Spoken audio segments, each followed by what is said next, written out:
Let me take the hands and hear the questions so that we can start with the presentations. Ms. Hester Malan, you may pose your question. You can unmute yourself on your side.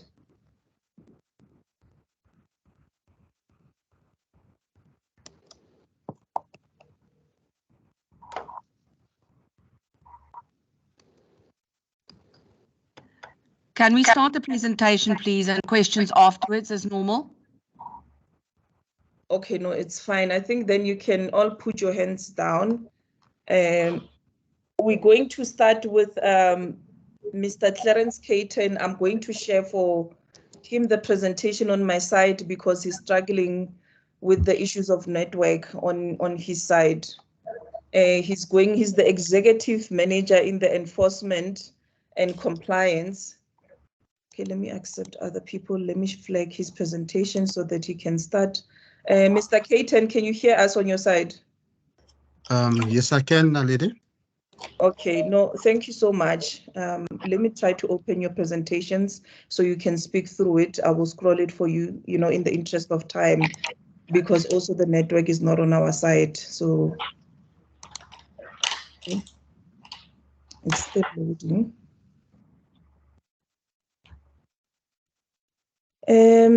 I think while we're waiting for the presentation to load, we wanted to start 9. I want to apologize again that we are starting at 9:30.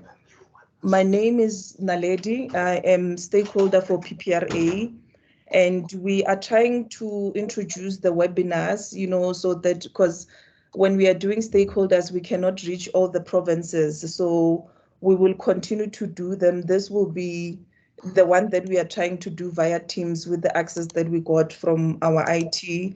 And I'm hoping that, it goes well. The network does not disappoint. Okay, that open. Let me share for you, Mr. Caton, so that we can start. After Mr. Caton has spoken, we will take hands. The first hand that we get will go according to the hands. And also when someone is asking, can we ask that you mute yourself? We allow the people to ask, and then he will answer before we get to the second speaker.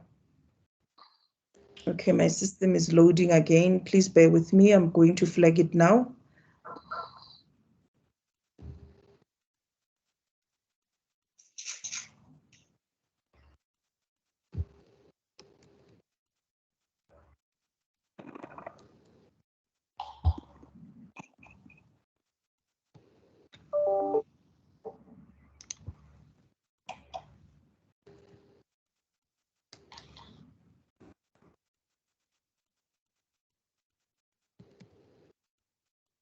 Okay.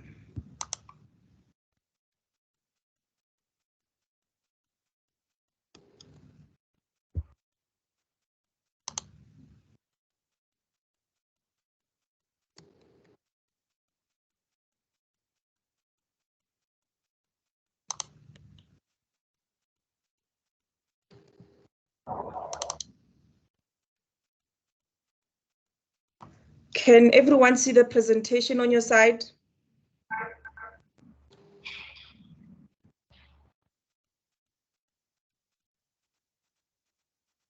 Yes, we can, Naledi. Okay, Mr. Caton, you may go through, scroll for you so that, we put time. You can introduce yourself and let's go through the presentations. Once you're done, then we take the questions. Thank you. Thank you very much, Naledi. And let me just find out if I'm audible. Naledi, can you just confirm that I am audible? Yes, I can hear you on my side. Thank you. Let me start first of all by apologizing for the delay in starting this presentation. Unfortunately, technology worked against us this morning. All right, so let me go through my presentation and not waste any further time. Clarence. Yes. There's a terrible echo. Yeah, I hear it as well. I hear it as well. Not sure what's causing it. Maybe IT can assist. I'm gonna call them now.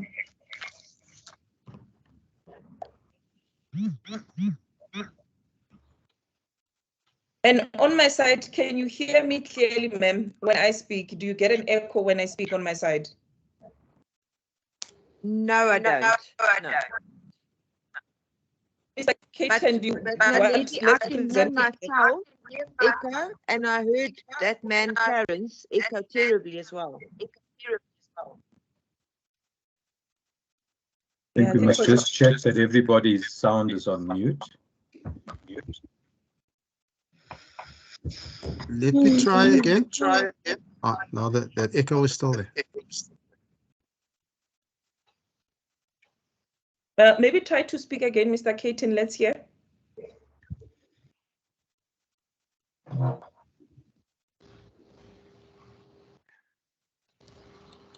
Yes, now the echo is still there.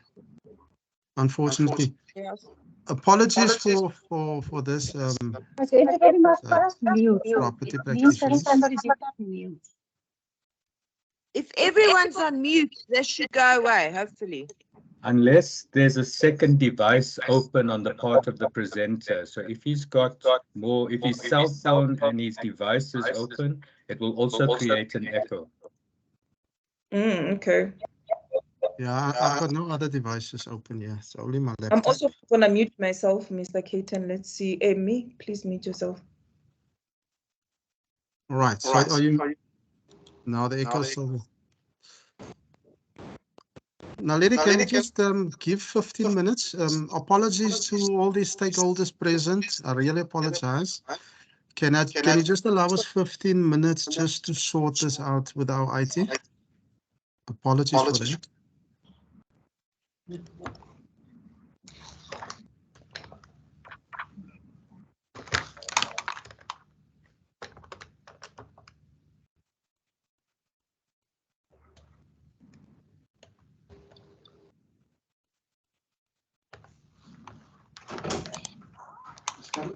Yes, I'm calling them.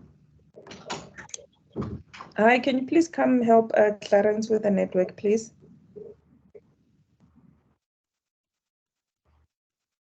He left. Can he come back and help us?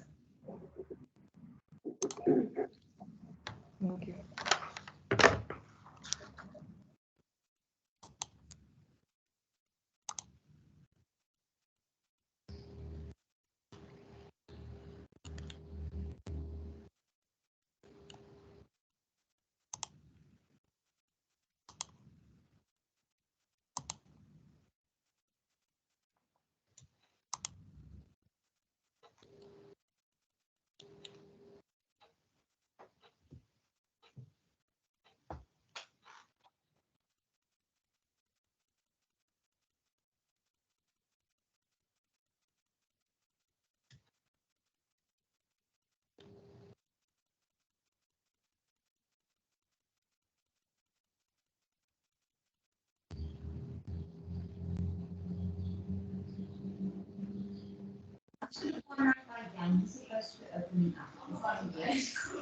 Okay, super. That's what I wanted to ask you. But I want to find him now. I'm meeting on the phone. And I said the same thing. I said, no, let's say listen, I have arranged, but I need to confirm. Just going to put you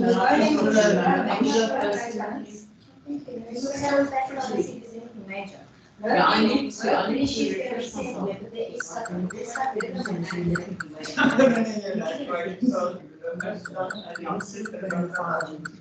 Yeah. Very nice. What are you? How are you?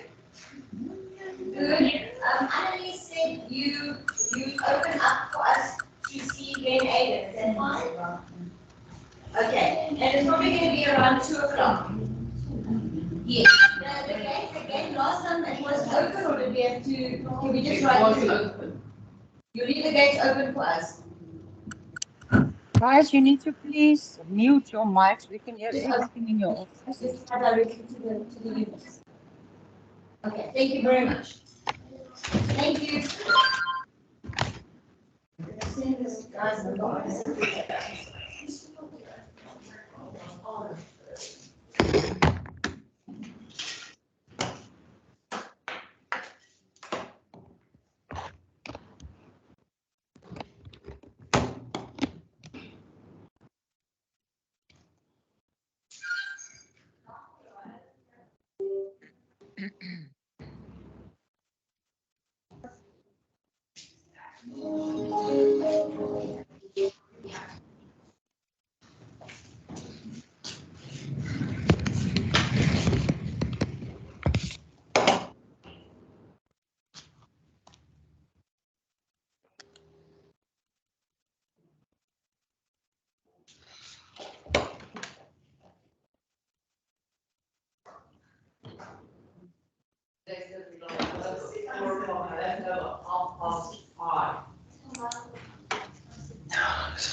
Trish Kennedy, please mute yourself.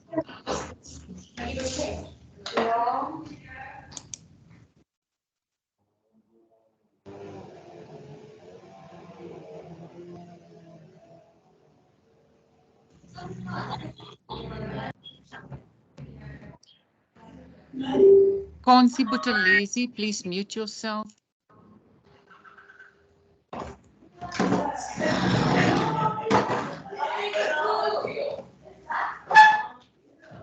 Trish Kennedy, please mute yourself again. Yeah, you know what? Just kick them off the group if they don't want to mute themselves, because really this is ridiculous.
Okay, I'm going to accept Mr. Keating again so that, and I'm going to mute everyone so that he can present.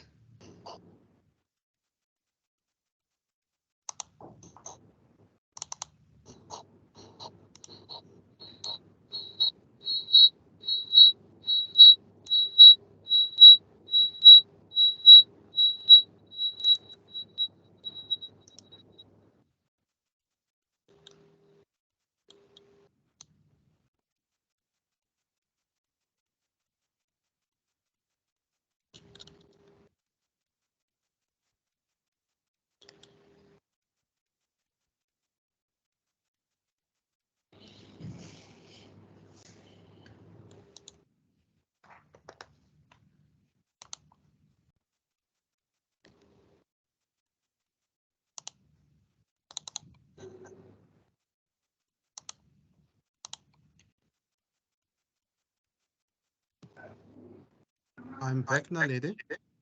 Okay, let me try to share for Yeah, you. let me just. Yeah, I can hear you clearly now. Let me share for you and let me mute everyone. I'll unmute them when it's time But for I think the echo is still there already. I'm going to mute everyone.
Didn't they get anything right?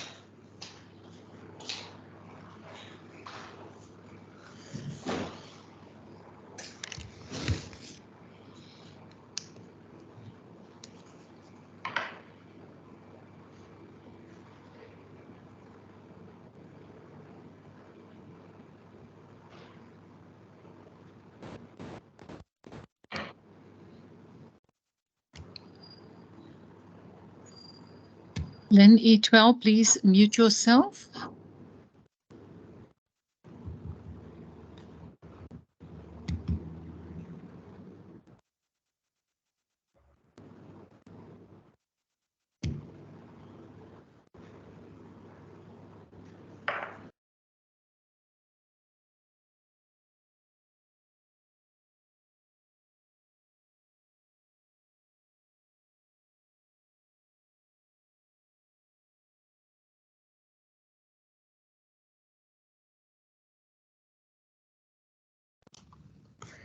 Okay, we're back. Mr. Caton, he will present on my side.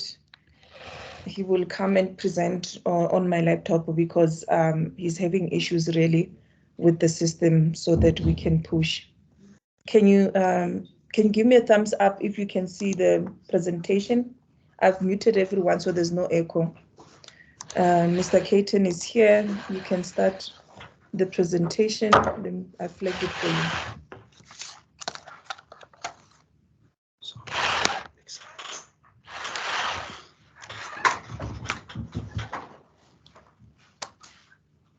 Oh, you're unmuted. He's going to speak now. Can you give me a thumbs up if you can hear him? Can you hear us? Yes, they can hear. So you may start the presentation.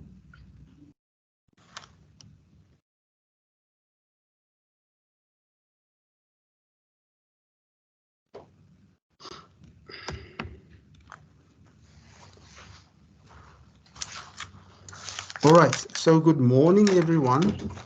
And let me again just apologize profusely for the delay. We were supposed to start at 9. It's now 9:46. Do apologize for that. It's technology issues on our side. So let me not waste any further time, all right? I am Clarence Caton. I'm the head of the Investigations and Enforcement Department at the PPRA.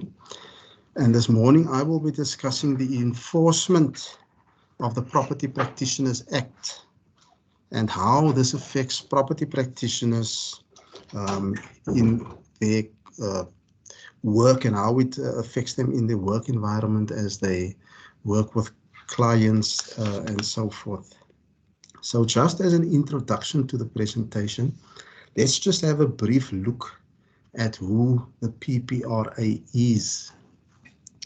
So the PPRA is a public entity that came into being on the 1st of February 2022. It took over from the Estate Agency Affairs Board. It was established in terms of Section 5, subsection 1 of the Property Practitioners Act. And the PPRA has the following enforcement mandate as set out in Section 6 of the Act. Our mandate is as follows. We must regulate the conduct of property practitioners in dealing with consumers.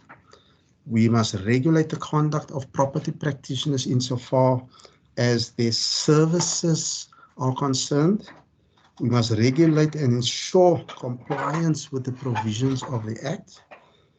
And we must protect consumers from undesirable and sanctionable practices.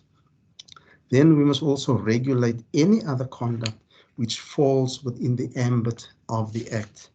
So as you can see, the Act speaks about regulating the conduct of property practitioners. The only way to regulate the conduct of property practitioners is to enforce the provisions of the Act. So regulating conduct goes hand in hand with enforcement of the Act. So the legislative framework which empowers us to regulate the conduct of property practitioners, is made up of the following: the Property Practitioners Act, the Property Practitioners Regulations of 2022, and the Code of Conduct. Now, the Act, together with the regulations and the Code of Conduct, collectively consists of numerous sections and provisions and is quite comprehensive. The time allocated for this presentation does not allow me to go into detail about all these provisions, so I'm going to highlight the most important ones. So some of the most important provisions which I would like you to note this morning. Let's start with Section 4. Section 4, which says that you may apply to be exempted from complying with a specific provision of the Act. Please take note of Section 4. It allows you to apply for exemption from certain provisions of the Act. The next important provision, Section 48, which says that you may not act as a property practitioner unless you are issued with an FFC, right? So now, here, please take note of the following. If you employ any other person as a property practitioner, then that person must also be issued with a Fidelity Fund certificate. If you are a company, a close corporation, a trust, partnership, then every director of such company, every member of such close corporation, every trustee of such trust, and every partner of such partnership must be issued with an FFC. Any person who contravenes this provision is guilty of an offense. Please take note of that very important provision. It's an offense to practice without a valid Fidelity Fund certificate. Then the next important provision is Section 53 of the Act. It speaks about the mandatory display of an FFC at your place of business. The Act says, or that provision says, that it must be prominently displayed. That's the wording that is used in that provision. It must be prominently displayed. Then please also take note of Section 54 of the Act, which speaks about the keeping of trust accounts. Please familiarize yourself with the provisions of Section 4. It's very detailed and very comprehensive, and I can't go through all these sections now during this presentation, but it's important to note that it speaks about, amongst other things, the opening of trust accounts, retaining trust, all trust money deposited until lawfully entitled to it or lawfully instructed in writing to make payment therefrom to any person. It also speaks about the winding up of trust accounts or other savings and interest-bearing accounts and the circumstances under which this must be done. It further speaks about appointing an auditor and annually confirming or updating the details of the auditor.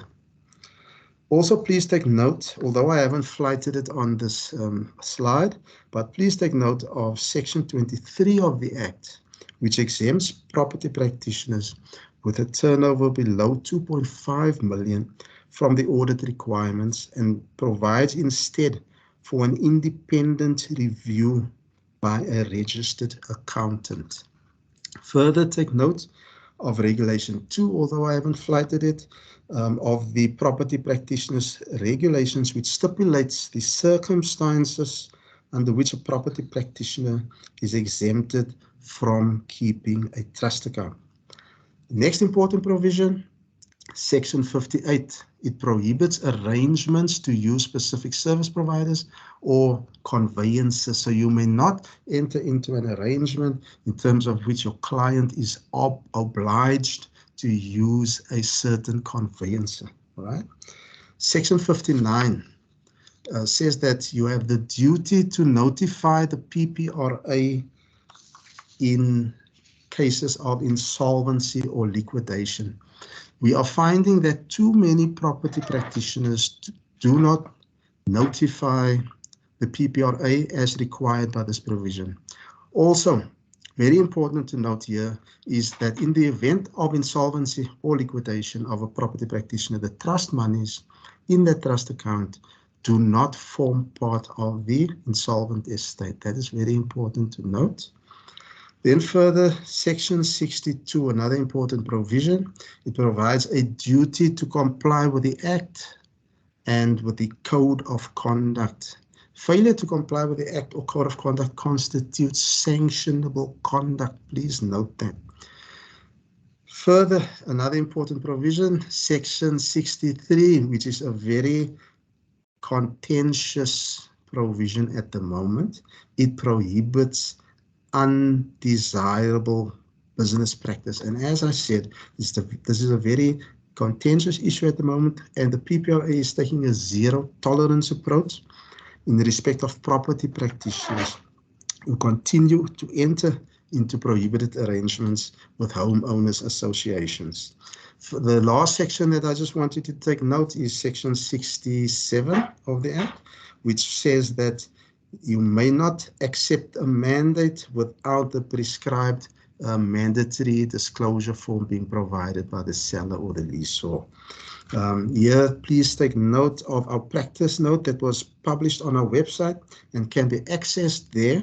It gives guidance to property practitioners affected by the inadequacy of the prescribed mandatory disclosure form, and it provides a solution whereby property practitioners may use their own designed form after having applied for exemption from using the prescribed form.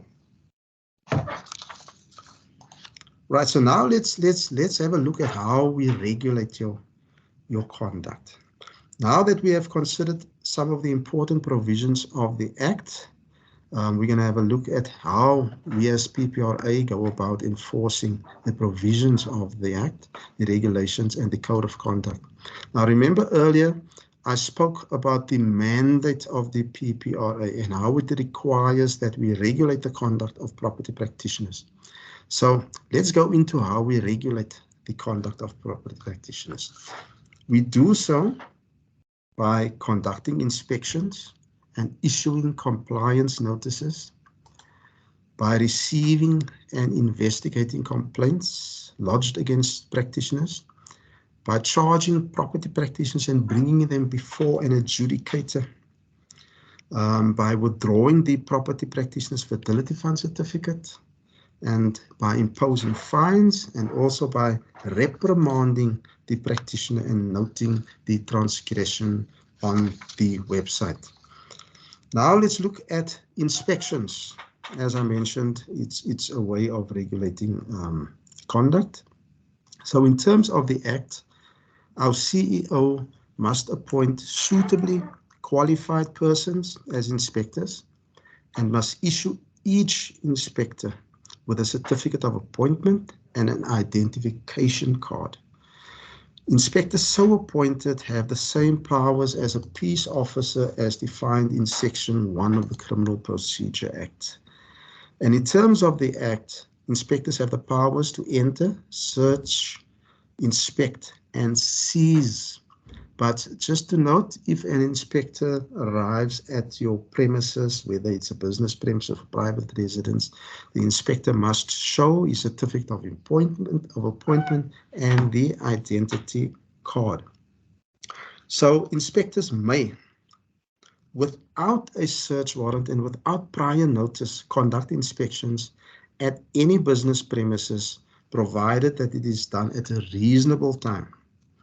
Now, when the inspector exercises these powers, the inspector may require the property practitioner, the manager or employee of the property practitioner, to produce an FFC, to produce any book, record, or document related to the inspection, to furnish such information regarding the FFC, book, or record which the inspector may require.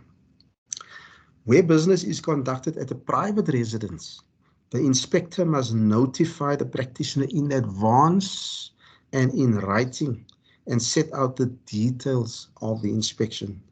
Inspectors may also, on the authority of a search warrant, enter and search any premises and any person on those premises if there are reasonable grounds for believing that there is an article or record that has bearing on the inspection.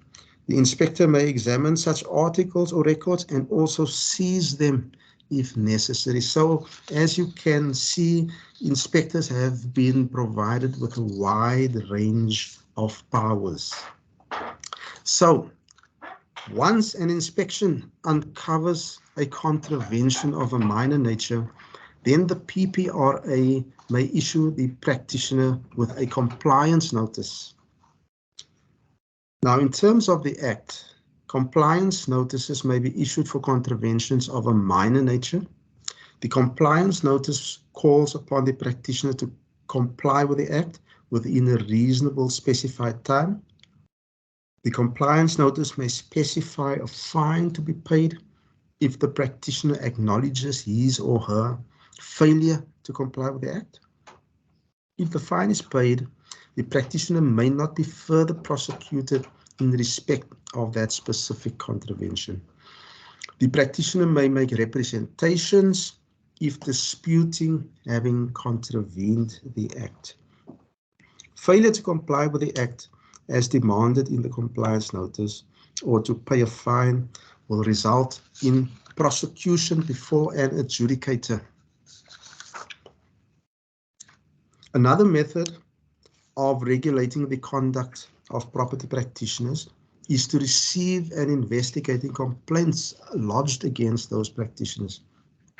In terms of the Act, any person may lodge a complaint against a property practitioner. The PPRA may also, of its own accord, formulate a complaint against a practitioner. When a complaint is received, the practitioner will be notified in writing of the complaint and be requested to provide his or her comments within 21 days. It should be noted that the comments provided by the property practitioner may not be used against that practitioner in any legal proceedings relating to the complaint. Where the complaint is of a minor nature, it may be resolved through mediation. Where mediation has failed, or where the complaint is of a serious nature, it will be referred to an adjudicator. Adjudication is another method of regulating the conduct of property practitioners or enforcing the Act. So let's have a look at referral to an adjudicator. An adjudicator is an independent and impartial, legally qualified person. The adjudicator will hold a hearing and hear evidence from both sides. The PPRA will appoint a member of staff to act as a prosecutor, and the practitioner has the right to legal representation at the hearing. The adjudicator will make a determination, and upon conclusion of the hearing, if the complaint is upheld, the adjudicator will make an order which may include the following: a fine, compensation to the complainant, or any other order that the adjudicator deems appropriate under the circumstances. The adjudicator must provide reasons for his or her determination or order, and the practitioner may appeal if aggrieved by the adjudicator's order. So take note of that. You do have recourse if you are ever brought before an adjudicator. You have to have recourse to appeal should you be aggrieved by the decision of the adjudicator. Now let's look at further consequences other than the orders that may be issued by the adjudicator. Besides orders that may be issued by an adjudicator, as I said, the adjudicator is an independent person. But besides the orders that are issued by or may be issued by that independent person, the PPRA itself may also impose sanctions after the practitioner has been found guilty of sanctionable conduct. These sanctions are: it may withdraw the practitioner's fidelity fund certificate, it may impose a fine, or it may reprimand the practitioner and note the transgression on its website. So I've come to the end of my presentation, But in closing, I would like to make the following request. I request that you please familiarize yourself with the provisions of the Act, specifically those provisions which impose an obligation to comply. Please familiarize yourself with the Code of Conduct. Make sure that your FFCs are current and up to date. Make sure that you are compliant with the provisions relating to trust accounts, and take note of the exemptions available in this regard. Please notify the PPRA in the event of insolvency or liquidation. And lastly, but most importantly, please do not enter into prohibited arrangements which we regard as undesirable business practices. And please report those who do not comply. Colleagues, that is the end of my presentation. As I said at the beginning, it's about enforcement and how we go about enforcing the provisions of the Act and the implications thereof for property practitioners. Thank you very much, colleagues. We will now take questions. Okay, let me unmute everyone so that we can take questions. Let me open up the mics. Mr. Caton, just hold on.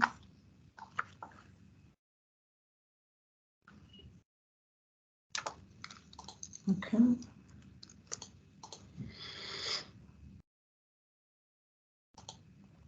Okay, we have the first question that from Emmy Hill. You can unmute and ask your question.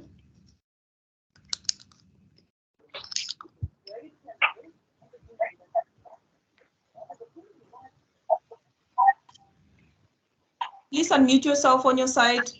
I gave you access.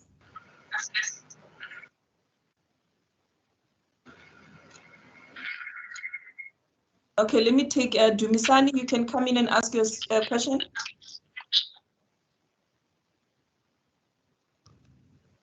Okay, I see Alan he managed to unmute. You can ask. Maybe the others are struggling.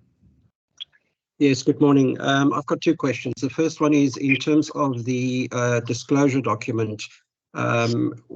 We find it to be inadequate and would like to have a more detailed disclosure document. What is the procedure for applying for that to use a different disclosure document? That's question number one. And question number two, again, what is the procedure to apply for the exemption in terms of the trust account if you qualify?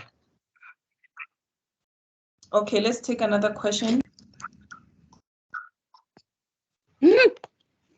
Okay, no, Mr. Caton would like to answer, then we go to another question. Yes, Alan, I'm going to refer you, Alan, please go on our website. We've put up a practice note on the website which guides you as to how to go about using your own mandatory disclosure form. We acknowledge that the mandatory disclosure form is inadequate. It doesn't serve the purposes for all property practitioners. So we allow you to design your own disclosure form and use it. But before you do so, you just need to apply for an exemption from using the prescribed version of the form.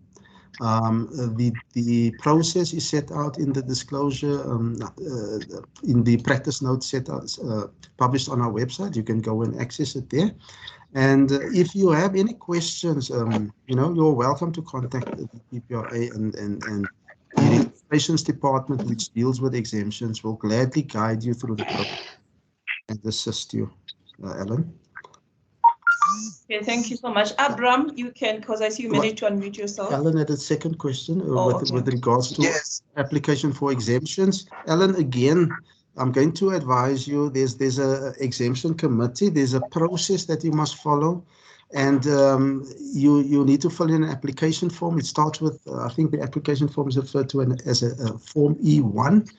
But please contact the registrations department and they will guide you and they will provide with all the forms that you need to complete and submit. They will tell you who it must be submitted to and they will guide you through the process until you are finally granted the exemption that you apply for. Thank you, Alan. Okay. As for me, I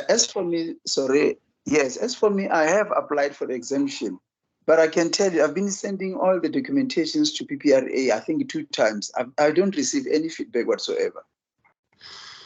Hi, Alan, come in here. Alan, It's Jolene Wasserman here. You know, just send it to me. We don't have any backlog on any FFCs or exemption applications. So just send it to me. I'll give you my email address once I present now. Thank you. Okay, thank you. Abram, you can ask. Okay, I just said now, for me personally, I've been applying for exemption for the issue of the trust. And I've been sending all my documentations to PPRA, but I never received any feedback to date.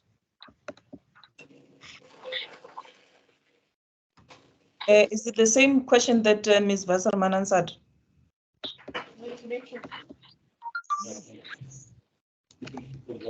Let's take another question. It's regarding the exemption on the trust.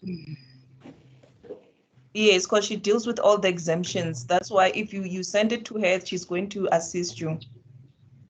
All right. Okay, she'll give us the email address. Yes, I'll put it on the chat. All right, thank you.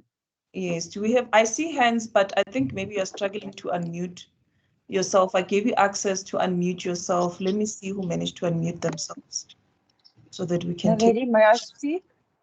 Okay, please ask, ma'am. Yes, it's Ria speaking. Good morning, everybody.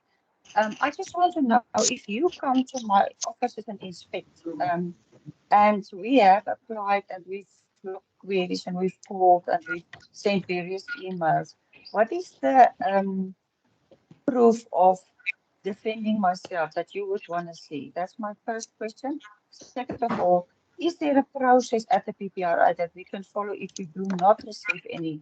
Is there a process for us, you know, to go to a higher person or even a more higher person if you just can't sort somebody's FFC application? Now, third question, is it still valid that when a person has applied to prove that they sent everything and they have paid, that they can operate or not? Thank you. May I just answer your question? If an inspector arrives and finds that you do not have the required documentation, but you can prove that you have been applying for it and that the delay lies with the PPRA, then just please provide proof of those emails and so forth, and the inspector will definitely follow it up and perhaps maybe even assist you to get those applications fast-tracked.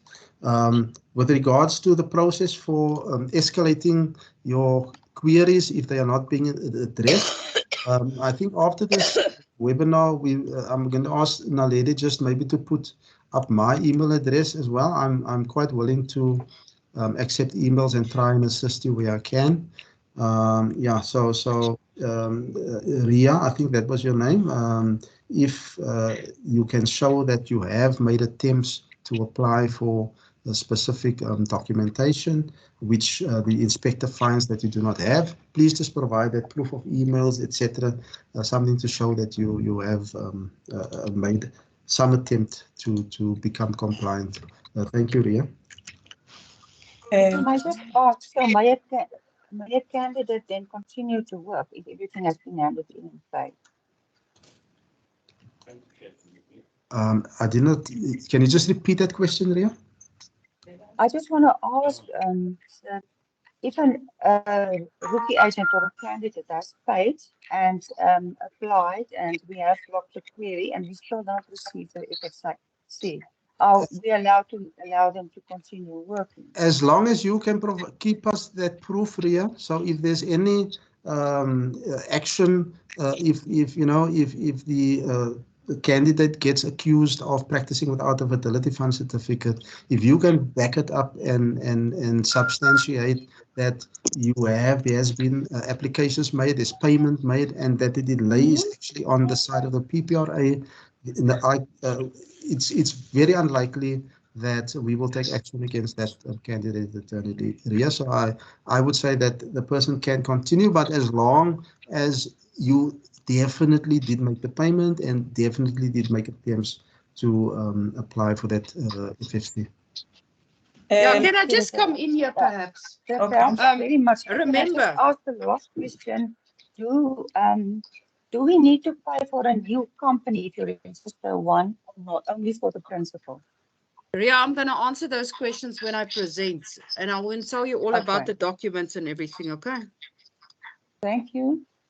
Okay, I see some people managed to put their questions on the chat, and then I think maybe Mr. Caton can try to assist us. If we use the TPN disclosure with own letter head, is it acceptable? Can we, is it possible that I can maybe,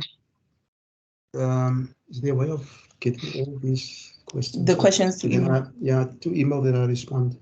Is that fine? Okay, Mr. Caton is saying for the questions on the chat, can he respond you via email? Do you accept that? If you can just include your email addresses, if that when is you possible. pose a question, you put your email and then he responds. Okay, so I have other hands. I think, let me see, Beverly. Ronelle, do you want to go and ask? Yes, ma'am. Can you hear me? Yes. Okay, sorry. Hello, everybody.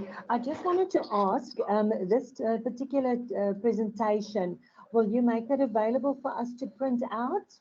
Yes, we're going to email it, and the recording of the meeting we're going to share after the meeting.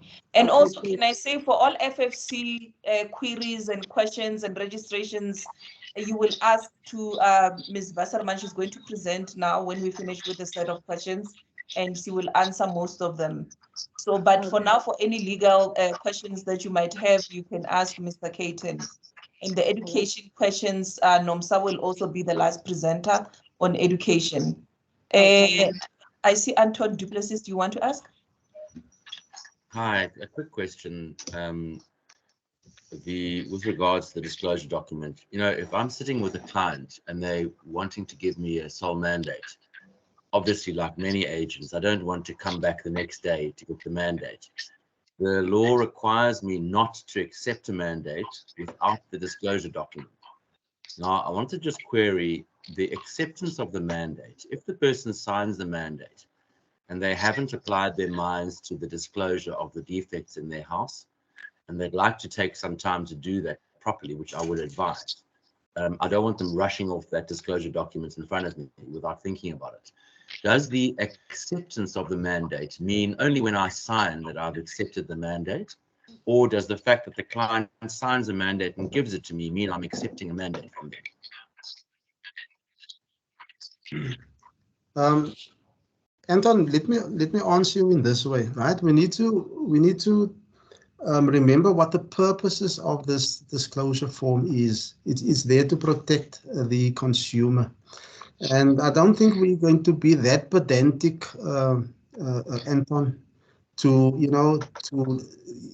make that determination. When was the mandate exactly received? Was it received exactly before? The main thing is that there was a disclosure form received from the seller or the leaseor, and that the defects was disclosed therein.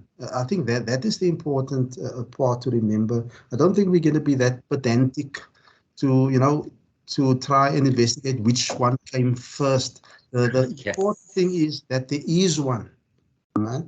So let's look at it in that way. Although yes, the wording of the act says that you may not accept without the disclosure form, but as I said, if a complaint eventually does get lodged, I don't think the adjudicator will be that pedantic and saying, it didn't come, it didn't come before the mandate, or the mandate came before the disclosure form. The important thing is that the disclosure form was there, and it was there to assist and protect the consumer. I'm hoping that answers your question. And thank you.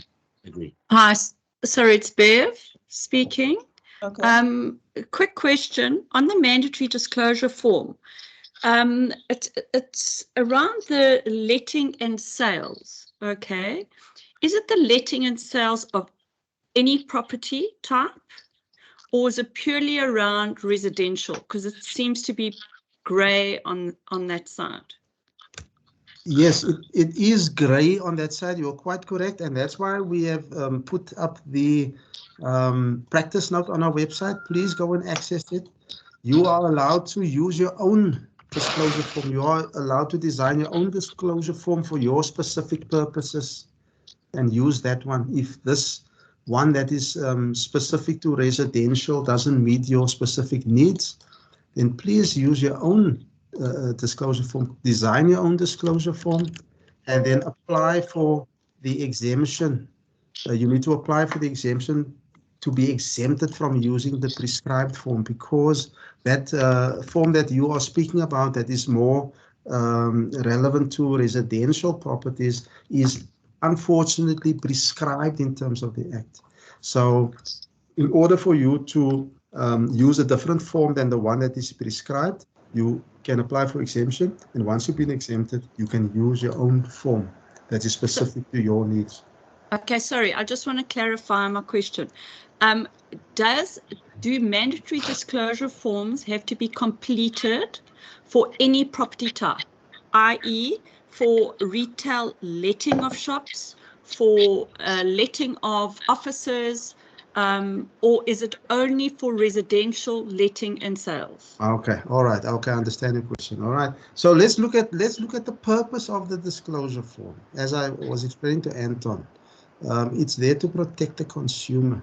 So, you know, why would we not want that protection for those particular types of transactions that you just mentioned? So my answer would be yes, but then use a disclosure form that is specific to that type of transaction. As I said, you can use your own specific form if the one that is currently in our regulations does not meet your requirements.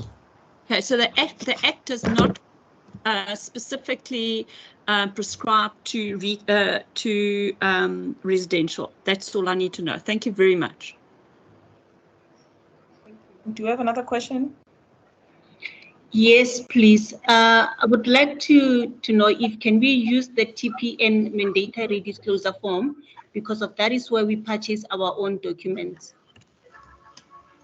You may, after you've received exemption, you need to apply for exemption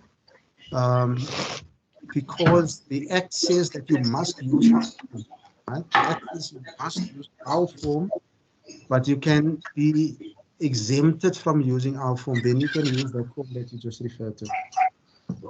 Okay, thank you. Connie, did you ask? Okay, Eloise? Okay, maybe they're struggling to unmute themselves. Can I ask that the questions be sent on the chat? Ask your question, put your email address. Mr. Caton is going to respond to all the questions via email address. Can I ask a question before you move on? Okay. Okay, so with regards to the estate accreditation fees, I know we are not allowed to pay them. However, the estates have simply changed it from accreditation fee, they call it admin fee, and they are preventing transactions to go ahead if a fee is not paid. Some estates even have an arrangement with the lawyers that they deduct their commission from the price before they actually pay our commission. They deduct their commission from our commission. So how do we deal with that? We have reported several times. We haven't had any success with the PPRA. Yes. Right. So during my presentation, I mentioned that the accreditation fee issue or the undesirable practice issue is a very contentious issue. Right. And the challenge that the PPRA is facing at the moment is that HOAs fall outside of our jurisdiction because they are not regarded as property practitioners, and our jurisdiction is limited to property practitioners. So how are we approaching this, and how are we trying to resolve this issue, which is an issue that has been coming on for several years. I understand it didn't start yesterday. It's been coming on for several years. So we are discouraging property practitioners, and because those we have jurisdiction over them, we are discouraging them from renewing their contracts with these HOAs. I understand it gets renewed annually. So 2024, we are going to be embarking on a campaign to discourage renewals of these contracts, and we're going to be enforcing the provisions of the Act because it is contrary to the provisions of the Act for a property practitioner to enter into such an agreement with an HOA where that property practitioner will receive preferential treatment or an advantage over a property practitioner that is not party to that arrangement with that HOA. So the way we are trying to eradicate this problem is to discourage and to disincentivize property practitioners who we have control over and jurisdiction over from entering into those arrangements with the HOAs. As I said, unfortunately, we cannot take action against those HOAs. The perfect solution would have been for us to have brought the HOAs before an adjudicator and impose a sanction on them. But we have attempted that. But the feedback has always been that they fall outside our jurisdiction. They are not regarded as property practitioners, and it's contentious because there will always be a different argument. There are people that that hold a different view. The view currently held by the PPRA is that the HOAs are outside our jurisdiction. We focus on property practitioners, and we try and encourage them or disencourage them from continuing to enter into those arrangements. And hopefully going forward with that approach, it will slowly start reducing the amount of HOAs. The HOAs will then start realizing that property practitioners are not renewing, so they are going to be forced to change the approach and be forced to rethink this idea of charging accreditation fees. So that is the approach we are taking. And I know it is slow going and there's complaints that we are not doing enough, but I can assure you from the PPRA side that we are doing the best that we can. We have also referred the matter to the Competition Commission, who is also busy with an inquiry, and we are waiting the outcome of their inquiry. So we're doing our best to address the issue, but I'm going to just, I know I'm giving you a very long answer, but I'm going to also say that one of the solutions is for property practitioners to refuse to pay these accreditation fees. And I know it sounds like a very simple solution because there's money and income involved, and you are trying to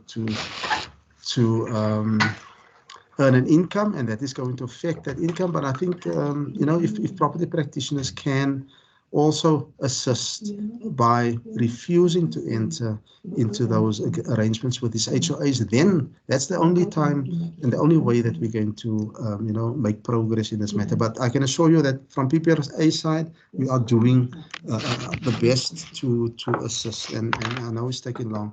I'm hoping that answers your question.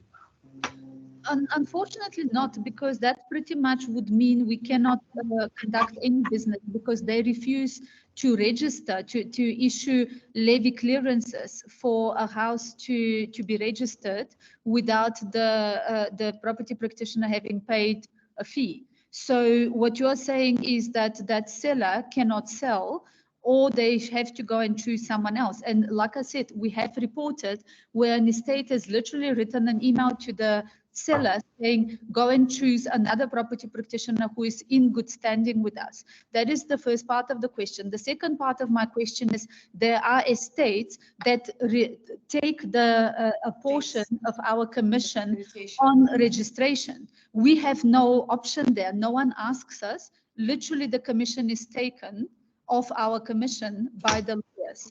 So how do we deal with that? So it's not a solution what you're proposing, unfortunately. Yeah. So with regards to the seller being affected, right? When the seller is affected, the seller has recourse to the Community schemes ombud service. The seller can lodge a dispute with the community schemes ombud service, and they will assist the seller with regards to how that accreditation issue is affecting the seller. With regards to the commission being deducted, I'm going to advise you, if in such a case, then please submit that as a complaint. If you have already, you say you have already submitted that complaint. I have, and I've followed up several times. You submitted to who? Did you submit at the PPRA? People at your department. If you give me your email address, I can send it to you as well. Okay, I will give you my email address. Then please just send me an email and let's follow that up. All right. Okay. May I ask a question? Okay, let's take maybe 2 last questions, and so Jolene can present. You can ask. Yeah, I've got a suggestion here. I suggest that for us to avoid, being delayed whenever we apply for whatever, let's say, for an example, we create a file or a spreadsheet which will have the following columns: item, the responsible person, email, telephone. For example, under the item, you say trust account exemption, responsible person, John Malan, email address xyz@ppra, the telephone number you might know, FFC renewal, responsible person, email address, blah, blah, blah, blah, logbook, submission, blah, blah, things like that. Let's just be specific. And then it will alleviate the situation where people just send things to everywhere and we don't get response in the long run. I think this will solve, instead of blanketing and saying licensing. Licensing, you're not being specific. That's why we're sending things to and fro, and this creates problems. Thank you. Okay, thank you so much. We can move on now. Also, I think Jolene will address some of those. Thank you so much for the questions. I see hands, but they're struggling to unmute. So we'll move. Jolene, are you ready with your presentation? Yeah, I see I can't put on my camera. I'm not sure what's going on. Okay, let me see. Maybe it's access. Just hold on. I'm going to give you access now. Okay.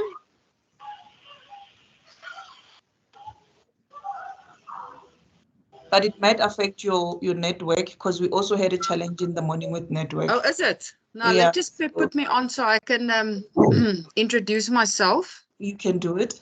All right. Thanks, Nalet. Good morning, everyone. My name is Jolene Wasserman. If you don't know me by now, I'm the executive for licensing and registration. I'm responsible for your FFCs, as also for Section 4 exemptions.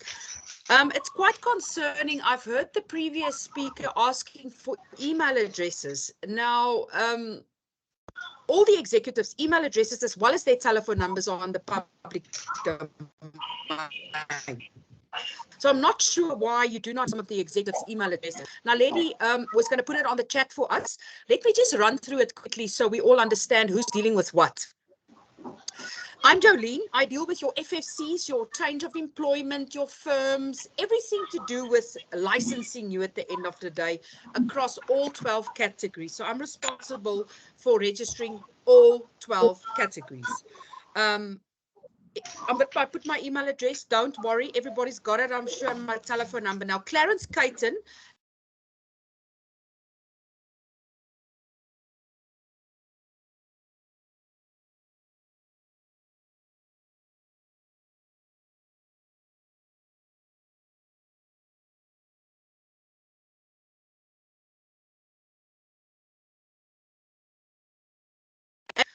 Now, lady, I'm being muted.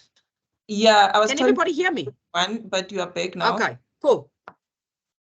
All right, so Clarence, you've met him. He's the executive for complaints and legal and claims.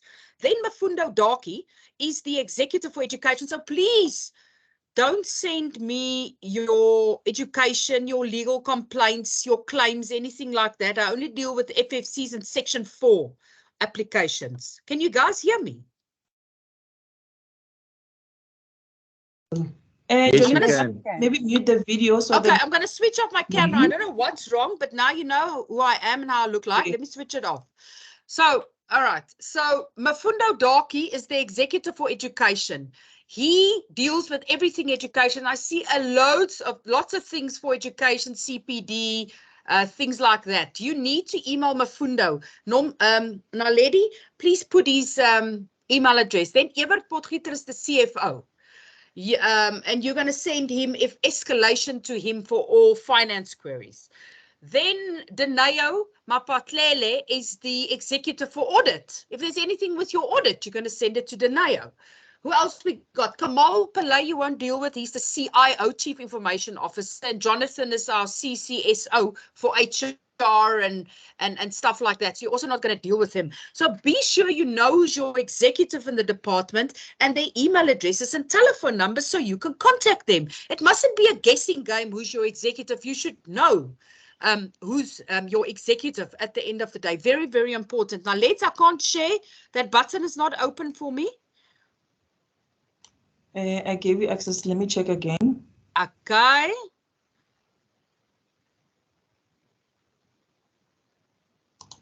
Yeah, it's still not, but it's fine. I'm waiting for you. Can I share for you on my side so we could? Okay, cool. Share the FAQ for managing agents first, please, Nalet. Okay. Thanks so much. And just scream if I'm going mute again, but I think it's the network, Nalet. You're right. Yeah, can you see it? Let me check. Can't see. I can see. Just make it bigger for my eyes. Okay, just take out that X on all tools, y'all. Okay, great. So, ladies and gentlemen, groundbreaking stuff is happening at the PPRA on Friday. Yes, it's a holiday, but we will be here and we will start registering managing agents from the 15th. It is a holiday. We know that. Thank you for advising us, but we know that. We can't wait another day to register managing agents. So we're starting on Friday. We are currently registering estate agents and we're currently registering attorney employees. Now, we have made it easy for you, ladies and gentlemen. We have done a frequently asked question. Now, I'm going to go through the managing agent one today. There's one on the website for estate agents as well as attorney employees. Attorney employees is in the same document as the estate agents one. So it's one document, and this is the second document. This is the documents we need to register you. Do not send it in drips and drabs, the application form in one email, the ID in another one, the employment letter in another one. Please do not do that. Send it in one batch.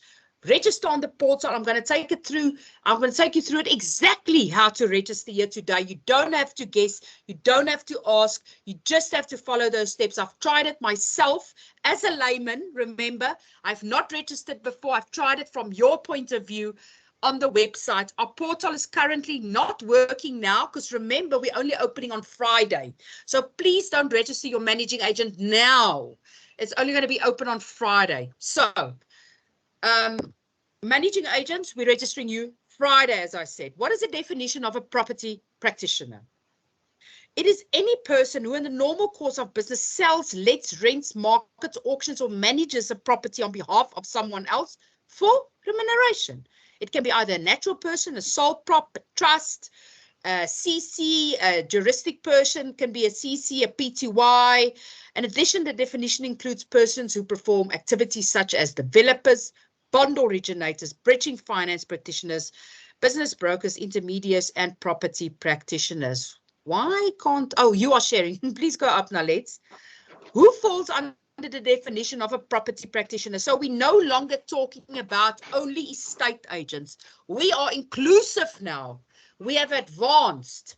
It's estate agents is one category. It's got nothing to do with another category. Auctioneers is one. Bond and bridging finance originators. HOAs who perform property practitioners activities. If the homeowners association sells or lets their own properties, they must register with the PPRA. Managing agents on Friday. Property facilitators and intermediaries. Business brokers, including sales of a franchise and business undertakings.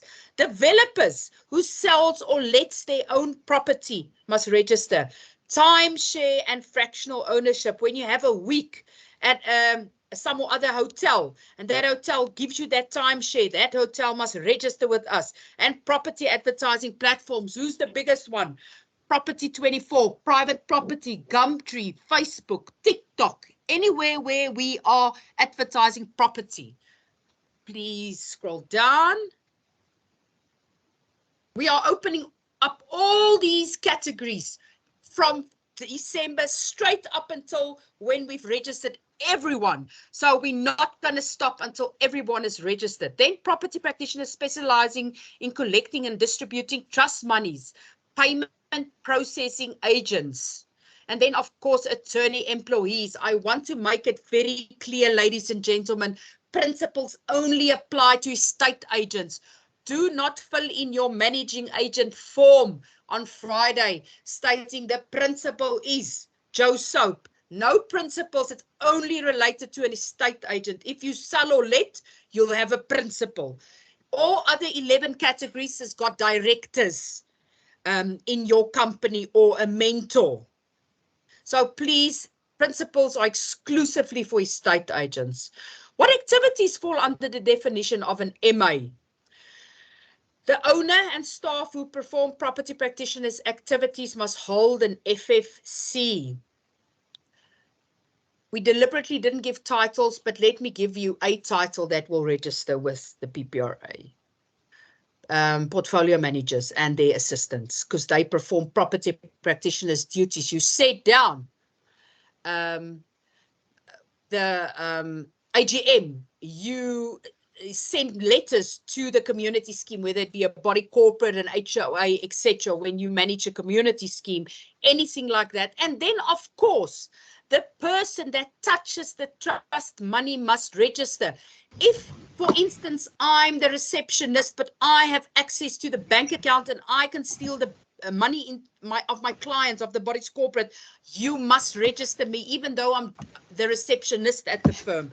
Normally, the receptionist, the driver, the tea lady would not perform property practitioner's duties. But if you can touch trust money and if you manage a property and you perform property practitioner's duties, you must hold an FFC.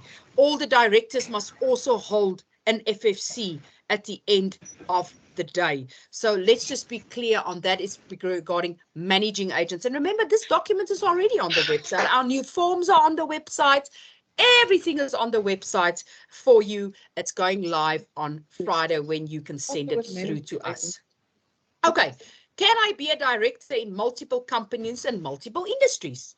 Yes, you can. It must show on the CIPC documents. We do not expect you to have a SIPC document if you're a sole prop. We know you don't have to register with the CIPC if you're a sole prop. So I can be, for instance, principal of Jolene Wasserman Real Estate Company, but I can also be a director of Jolene Wasserman Managing Agencies or Jolene Wasserman Auctioneers.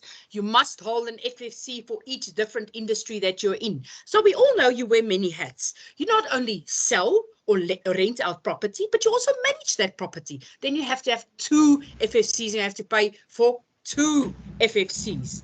Please go up for me a bit, question 5. I've talked about multiple FFCs that you must hold for every industry. Go to number 6. There's only 2 application forms, ladies and gentlemen. We have revamped this application form. I'm going to take it through. I'm going to take you through it.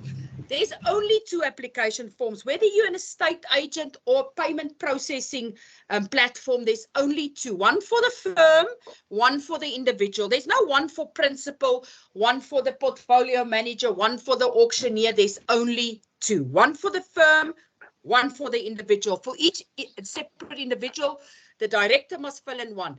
The portfolio manager must fill in 1. The estate agent must fill in 1. So there's only 2 forms. We've changed the questions. We're going to take you through it. We've made it more, logical, because we went through it and we put on our hat as property practitioners. But these questions doesn't make sense. So we changed it. So yes, I'm going to take you through those forms. Please scroll down for me. Up. How to register. I'm going to take you through that. Not a problem. Can you please mute? Or have to mute everyone. It's not, just put on your mute button. It's quite rude if we hear you at the background and other people would like to listen. It's Connie. Let me mute her. Yes, thank you.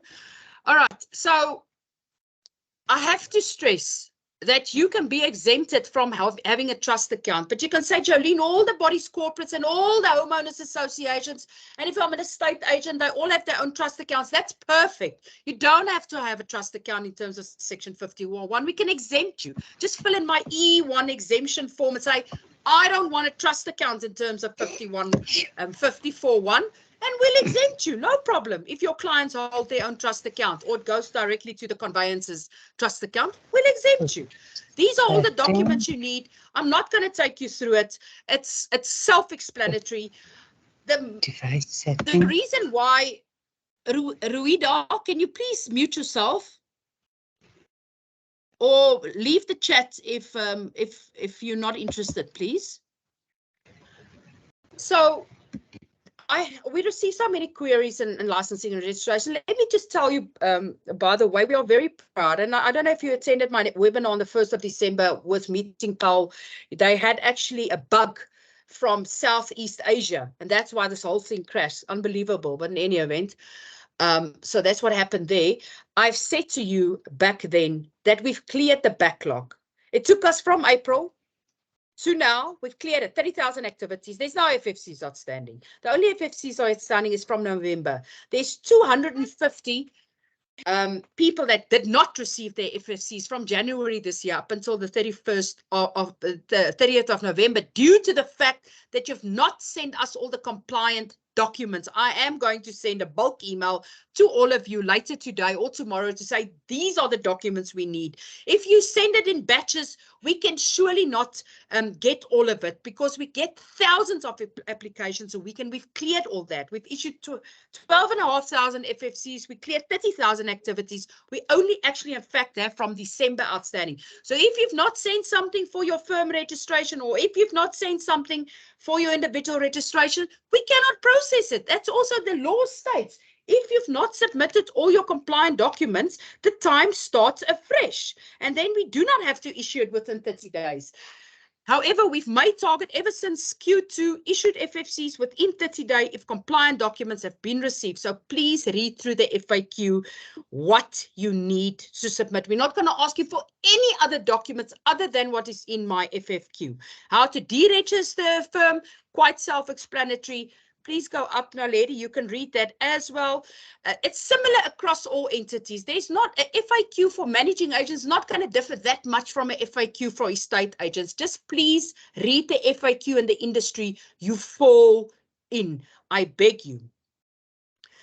Go down how to register, deregister as an individual. Remember, if you do not deregister and you want to come back after a while, we're going to charge you penalties if you did not send us a letter on the company that you are no longer with that company or you're leaving the industry. That's why many of you have got penalties against your name. Please also read my articles. I send out articles regularly regarding everything to do with FFCs, penalties. If you can't find it on the website, it's under licensing and registration. All the documents are there. 3 years, you renew it by the 3rd year on the 31st of October, your FFC. Question that I've been asked, number 12. Let's pause there a bit now, let's. I've been registered before with the PPRA, but under estate agent category. Please go up for me, number 12. Go up, yeah. No, yeah. And now I am actually just a managing agent. Yes, I know you registered before. So you only perform one function, one industry as managing agents, but you had to register before. You must deregister now as an estate agent if you don't sell or let or do anything with estate agent, and only register as an MA. Your FFC is no good as an estate agent if you're in the MA business. Similarly, if you're in the auctioneering business, your FFC for managing agents, no good. Separate FFC, each a different category. I hope that's clear, but it's all in the FAQ. Please go down.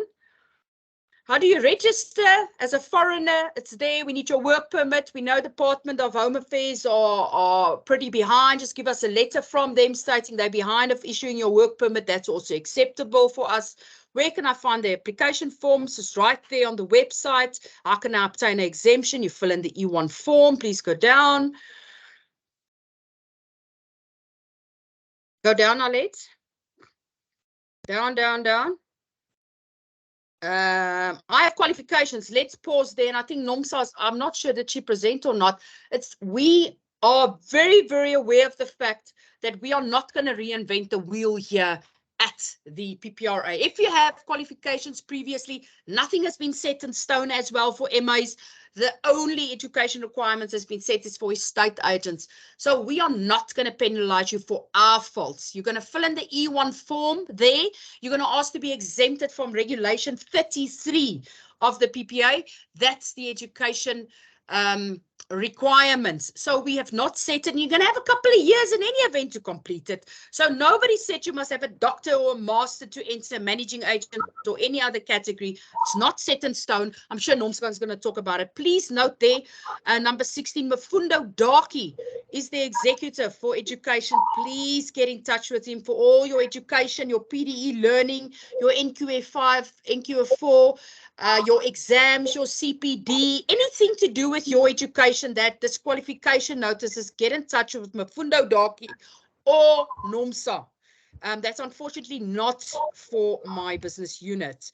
Do managing agents have to do CPD? Of course, everybody has to do CPD, but that's not yet rolled out for you, so you're exempted from it now. Please scroll down.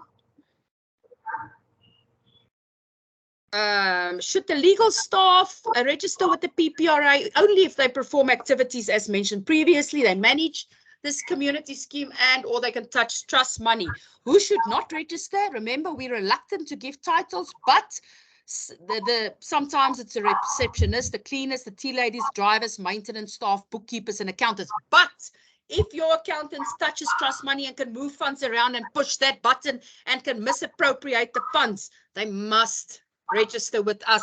It's all about protecting the consumer against the property practitioner and protecting the property practitioner against the consumer at the end of the day. Well, number 20, you might say, but I'm not going to register with the PPRA. It's just another government entity.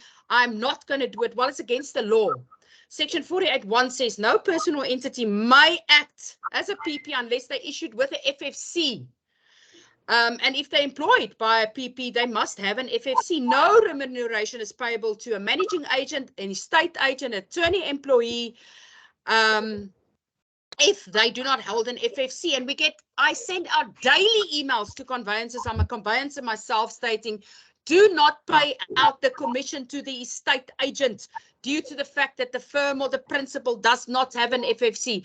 I'm in possession of 3,900 firms that I'm sending out letters to that does not have a firm FFC or renewed it or doesn't have a principal FFC. If you work for an estate agency firm and your firm and principal does not have a valid FFC, you will not get your commission, unfortunately. Back to question number 20, there will also be a fine of 25,000 Rand if you do not have an FFC. And then, of course, you'll have penalties of 450 per month running for 3 years. That's also 16,000 Rand that will be added to your bill. No principals, as I said, in MA business. It's only for estate agents. Remember, managing agents need to take up professional indemnity insurance as required by FSCA. Please keep that in mind. We also have daily meetings, not daily, quarterly meetings with SARS and FIC. I know for firm registration, we need your SARS PIN number. We also need your FIC number. We can put you in touch with people at SARS or FIC if you're not aware who to deal with there. We can assist you. We want to make the registration process as seamless and easy and painless as possible for you, ladies and gentlemen. So if you have any hiccups, you become to an halt, we can't process your application because you're looking for something is stuck somewhere, pop me an email. I'm always there to help. Phone me, we can help you. We don't want to be you in the dark. You don't know who to call you at the PPRA. I've said from the beginning, since I started here in April, give me a call, give me an email. You don't have to phone the call center. You don't have to phone anything else if it comes to FFCs. You can just phone me or send me an email. I answer all my emails same day. Now, Lady, that's the first one. Now I'm going to take our clients through how to register on the portal. If you can share that document I've shared with you on email, it is also on our letterhead. Okay.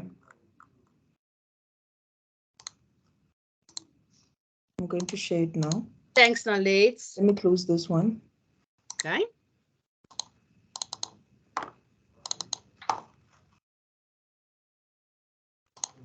Or I can share it from my side, no problem. Or you're good. Can you see it? I can see it. All right. Please, this is how you register. Nobody, it's whether you're an auctioneer, a developer, a state agent, or a managing agent, the same process. Portal, a property practitioners and the property practitioners firm. We know the website is full of EAB logos. We are rectifying it. Navigate to the following URL. That's the website. www.ppra.org.za myffc. Click on the new estate agents hyperlink. I apologize. It's not going to be new estate agents. From Friday, it's going to be new property practitioners. But for now, it's new estate agents. Remember, that's the only category we've been registering from 1979. Now it's property practitioner. Estate agent's a property practitioner. A managing agent's a property practitioner. Then please read the instructions on registration and licensing and take note of the information on the document that will be required to complete the registration process. The FAQ is going to be there, what documents you need. Remember, if you do not submit all the documents, we cannot process the application. I've said now there's a FAQ for estate agents, attorney employees, and managing agents. If that's not the current one, I will upload all 2 documents now onto the website together with this how to register. So please don't worry. It's going to be on the website before 2 p.m. today. If it's not, hold me to it. Always remember, whatever you want to do here at the licensing and registration department, you have to fill in an application form. You can't do a change of employment without an application form. The application form must always be completed. Please then complete the required details, and please note you will need the firm PIN starting with an F number. Now, of course, you must register the firm then first to get the F number. Only estate agents have principals, no other category. The other categories will fill in a mentor or director's details. Read the T's and C's, accept the T's and C's. If you successfully registered, you'll get an email with a username and password. Please scroll down. Okay, once back on the portal, then you log into my PPRA portal and you type in these username and password that you got via email. Upload all the documents then. Now, step by step, continue with the completion of the form. Click yes or no. Continue with the completion of the form. I agree to the information provided is true and correct. Then click the submit tab. Then click browse to upload your documents from your laptop or your computer or device. Then proceed to payment. You can either use your bank card, your EFT, or click on the bank card or EFT to pay. You pay, and then it will come straight through to us. And then you're done, ladies and gentlemen. Then it's my job to quality assure everything you've sent us. Please scroll down. Then you've done it. There's step 1, that you register your details. Step 2, you upload the documents and you're done. Then it's my job. Then it's our job as registration to go through it. It pulls through to us. We call it activities. We allocate it every Monday. Lizzie Pelana as our registration supervisor. She allocates it every Monday. We monitor the activities daily in order to ensure. That's why we also cleared 30,000 activities. We monitor it daily to ensure that the activities are actioned. Then we get the document. We pre-check everything. If there's documents missing, we're going to say, Jolene, there's documents missing. We're going to email you. Or if all the documents are compliant, you're going to get your FFC within 48 hours, as simple as that. That's how it really works. All we ask of you at the end of the day, ladies and gentlemen, is to read what you need to submit. We don't ask for anything else. We only ask that you submit all the documents in one batch. And then, unfortunately, some of you fight with us and you say, but Jolene, I did submit everything. Then you see you didn't tick the T's or C's, or you didn't sign the letter. And that's why we made the application forms a bit easier to not frustrate you anymore. Now, Lady, I've just sent you the application forms. I'm not sure if Vukani is on the call, but I'm going to take you through our application forms, brand new application forms. Once it goes live on the website, you do not use the old forms. You only use the new forms. We will not accept the old forms. We use, I'm not sure if you got it. Can you just share one of them? I'm just going to quickly take the clients through it. Like I said, it's going to be on the website. Everything, don't stress at all. And the portal is going to be up and running from Friday. So please just bear with us. This is a brand new business application form. You type in your business, what it is there. If it's anything else than what we've mentioned there, you say other. Please go down. It's a franchise or franchisor. Many estate agencies, it's got franchisee number 1, 2, 3, and 4. Then you tick it there. Indicate if the firm is a new business, a deregistered business, or purchase as a going concern. We need your BEE certificate, of course, as the firm, and your BEE certificate number. If no, you provide us with your Section 4 exemption application that says you exempted. Then what I spoke about, your tax clearance, your ITC PIN, that's what SARS required. We spoke to SARS, they require your ITC PIN. Your financial year end, your FIC accountable institution number, you need your FIC number for the firm. We will not register you without these things. Don't type not applicable. Everybody must have a sworn BE affidavit. If not, your exemption application, attach it, or your FIC number to register a firm. We can't process it without it. If you don't have any contacts for SARS and FIC, pop me an email. I'll gladly assist you. Then you're going to tick here what you are. You're an attorney, employee, you're an HOA, you're a managing agent, you're an estate agent. You tick one. You can't tick 10 boxes, one separate form for each different firm. One estate agent, or for one managing agent, then you fill in different forms. You tick one of those boxes there. Please go down.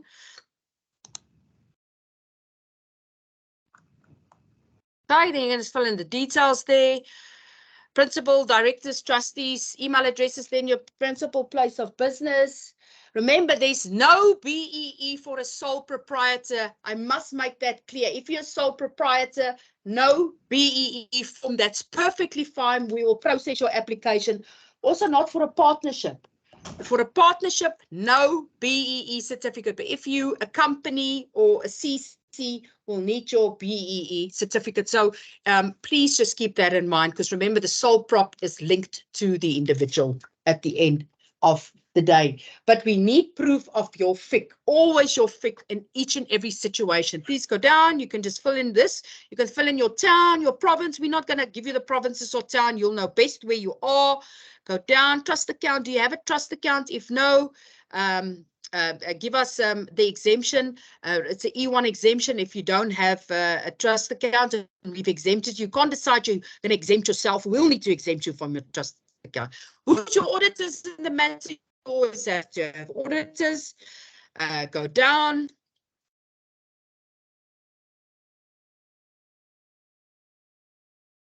And then I confirm, I sign it, and I date it. Please go down.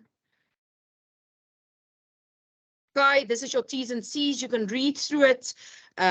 It's just, we've made it easier. We've taken out all the EAB stuff, it's only PPRA stuff, and it's no just longer estate agents, but all property practitioners. So it's universal, applicable to all. Please go down.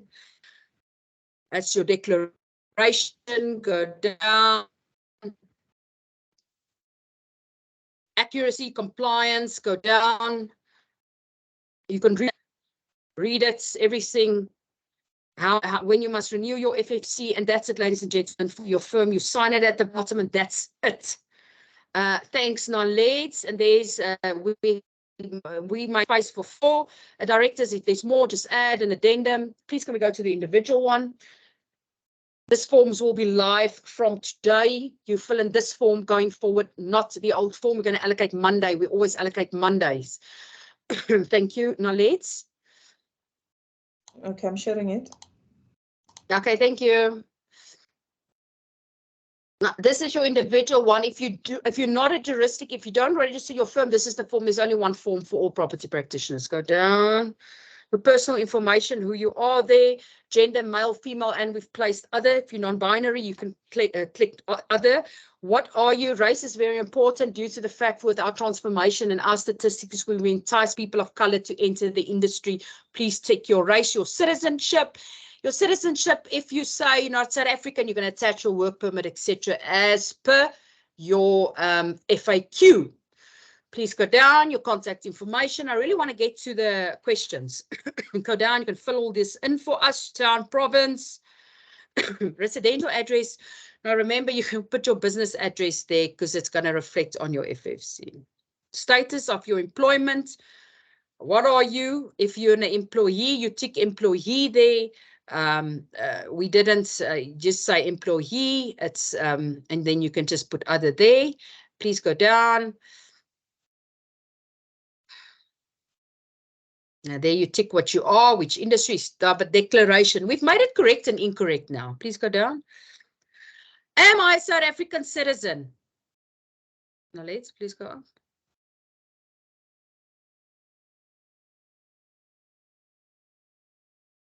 Okay. Am I a South African citizen? I lawfully reside in the Republic of South Africa. If you say, no, I haven't, I'm incorrect, then please submit your work permit from the Department of Home Affairs. So you can say incorrect because you might be from another country. In the preceding 5 years, were you found guilty of offence? And remember, this is now, we've included the EA Act there because we said 5 years. The PPA has only been in existence since the 1st of Feb last year. Correct or incorrect? And then you can go through it. Am I of unsound mind? Correct or incorrect, just go down. You can fill in the question. We've made it easier. It's correct or incorrect, not yes and no anymore. It doesn't make sense to us, the correct and no. And then, of course, it's the same T's and C's, and that is your application form at the end of the day. Ladies and gentlemen, so if you can just perhaps share a presentation of mine where my cell phone number and my email address is on, so the colleagues and our clients can see there. If it's not in the chat, I'm not sure, so they can reach me in registrations, because everybody might not know of me as yet. I've only been here since April.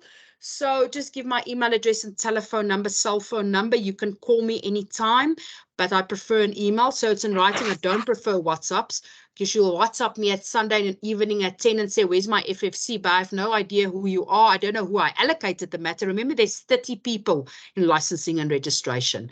I've also done an article who's in our registrations department. So you can, but it's normally you escalate to me after 30 days. And you're going to do it on the portal. Allow us 30 days to process your application. After 30 days, you can escalate to me. If you, so that's what I've said, but we've got nothing outstanding except that 250, but that's non-compliant documents, so you know who you are. If you've not received your FFC, go read the FAQ or pop me an email. I'll send you the FAQ. Just send all the documents in one batch to me. I'll allocate it to someone today or tomorrow. I'm not going to wait until Monday. But that's basically it for licensing and registration. Now, I don't think there's anything else. I had quite a lot of webinars throughout the year with the clients, so I'm sure everybody is aware of what should happen when. But if there's still any queries or questions, you're welcome to email me and I'll gladly assist you. Thank you very much. Thanks, Nalets, for the opportunity. Thank you, Jolene, so much. We will share your details. Okay. We can allow the questions now to come through. Mm-hmm. I see it's Glory, you can ask your question. Just unmute yourself. Sorry, have our numbers and names not been put in order? Because of some of the people are struggling to unmute themselves. So what I do, the ones who are able to unmute, we will take those, while on the other side, they're still trying to sort out the unmuting because we gave them access, but it appears that some people are struggling to unmute themselves. You see, because the first person is Anton. Anton, you can ask, but you find that we're waiting and maybe they're struggling to unmute. And you find that maybe Dominique is able to unmute, and because of the network, then we would go to that question. Lady, may I ask a question? Yes. Yeah. I just want to know, I found my chat somehow doesn't want to work. Can you just provide us with the details of your link, thanks, please? Sorry, ma'am, you need a link for? Oh, Jolene, now let's just share Okay. one of my presentations with my email address on the screen with my telephone number, so it's Yes, easy. we're going to share. Yes, we're going to share. I have Philip, I have Dana. You can come through with the questions. Okay, I just want to ask Sorry, I'm number something 2 to here. Lynn. I'm still No, waiting. Lynn. Hello, it's Diana. Yeah, everybody's talking at the same time. Yeah, yeah, let's hear it. Can I talk? It's Diana. Can you please wait, ma'am? Let's go according to the queue of the people raising. Anton is the first. Anton, are you able to unmute yourself? Hi, I've been answered previously. Thank you. You are answered. Okay, let's lower your hand. Once you're done asking a question, let's lower the hand. Second is Dennis.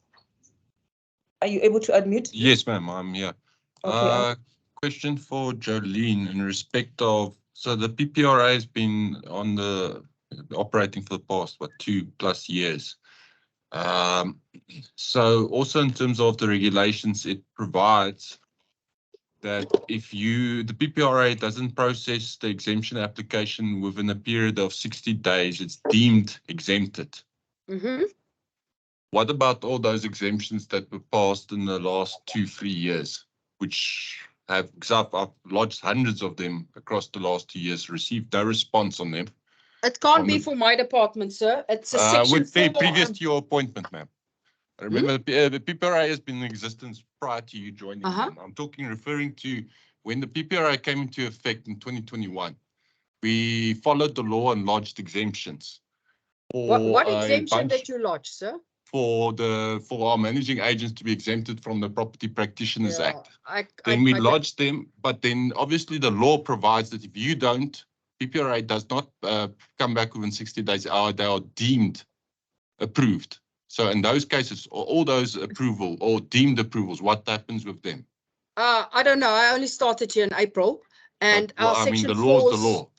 The law is the law. I'm not arguing, but we're going to register you from the 15th of December. So you either being registered or the exemption applies. Exemptions? Well, then it applies. Sorry? It applies. It applies. But please register yourself from the 15th of December. But why would I apply if I applied for exemption from the Act itself in totality? I don't understand your question. You either exempted or you're not. We're going to register you from the 15th of December. So the point is moot. Yeah, but your exemption is only valid until the 15th of December when we are registering, or until such time that we can register you.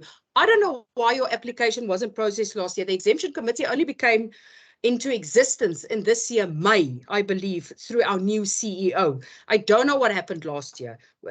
All the executives are new, unfortunately. So please just register yourself from the 15th of December. That's fine.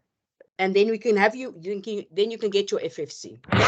Okay, and then the second question is all those that NAMA sent you for the exemptions of the managing agents? We've exempted it. Did NAMA not send it back to you? They did send us a general... yeah, that's fine. It's a blanket exemption. That's yes, but I'm asking all the information that was already relayed through to your offices via NAMA. Do we have to resend and redo that again? Because NAMA is, you are a member of NAMA. NAMA did a blanket exemption for all their members. But obviously you said from the 15th we need to register. Let's take this offline, please, because you are exempted. If you're a NAMA member, you need to register from the 15th. Okay, thank you, Okay, sir. next question. We have Giovanni. Hi, We're going to go according to the people, the first person who raised the hand, Giovanni. Okay, FFCs, I thought according to the Act that the PPRA had 21 days to issue the FFC, failing which if they've been given a reminder, they've got an additional 10 days. Otherwise, the agent can continue operating as an agent because obviously the competence levels lies with the PPRA. Yeah, ma'am, it's 30 days. The Act speaks of 30 days. Okay, so what are you saying is after 30 days, if the agent doesn't receive an FFC, they can actually continue as an estate agent, operating as an estate agent? No, the Act says the section 49, your FFC will be issued within 30 days. If the authority has failed to comply with subsection 1, that's issuing it within 30 days, the application is deemed to have been approved, and the authority must, upon written request by the applicant within 10 days, issue the applicable relevant certificate. But I refer you to subsection 2. If you did not submit all the correct information, that time starts afresh, and we have no FFCs outstanding for compliant documents. So if you're one of those, ma'am, that's got an FFC that we didn't issue within 30 days, it means there's non-compliant documents. Please just get in touch with me, read the FAQ, send me the documents, and we'll issue it with you within a day. Okay, one other question. Sorry, can I ask one other question while I'm at it? The CPD, I applied to do the CPD and I was informed that I did not make payment. I uploaded the payment, logged the query, and that was a few weeks ago, and I still haven't had a response. Remember, that's not my department. That's Mafundo Daki, is the executive for education. Naledi, did you put up his email address so the clients can see that as well? Thanks for that. We did explain in the beginning of the meeting that education will come and present. Education questions will go to NOMSA after the questions. Dominique? Thank you. Good morning, Charlene. I hope you're well. I just have a few questions, 2 questions. First is, with the new form that's going to be published on Friday, the applications that have been lodged prior to Friday, but not... That's fine. That's fine. Doms, we're going to process that. It's only when the form goes live and you fill it in from Friday's date, we're going to see new forms. Okay. Nothing. If it's still the Thursday's date, it's perfectly fine. That's fine. Okay. Okay, great. And then the last question is one that I've been hammering you about. The principal not renewals, that stuff. You said that you were going to sort that out for us. Do we have feedback on how it will work in the new year? It's the principal, if the principal's FFC lapse in a state agency, right, and I'm a candidate or full status, I'm sorry, but you will not get your commission because it's your principal is the head of the state agency and she is overseeing everything. They must renew their principal FFC. So it's not correct to say Jolene Wasserman as a candidate's FFC lapse, Dom is my principal, or Dom's FFC lapse. You must renew your FFC. So we can't have that argument to say the candidate's FFC is now longer than the principal's FFC. Everything runs through here. The Act doesn't differentiate between a principal, a full status, and a candidate. So the principal must always renew at the end of the day. Yes, I understand that. The question remains, the system, has the system on your side been fixed to accommodate this? Do we have confirmation of that? Yeah, that's fine. We have let's go confirmation according. Ms. Dina will come to you. Let's go according. There's other people who's been raising hands for longer. Fiona, can you please come and ask? Hi, Jolene.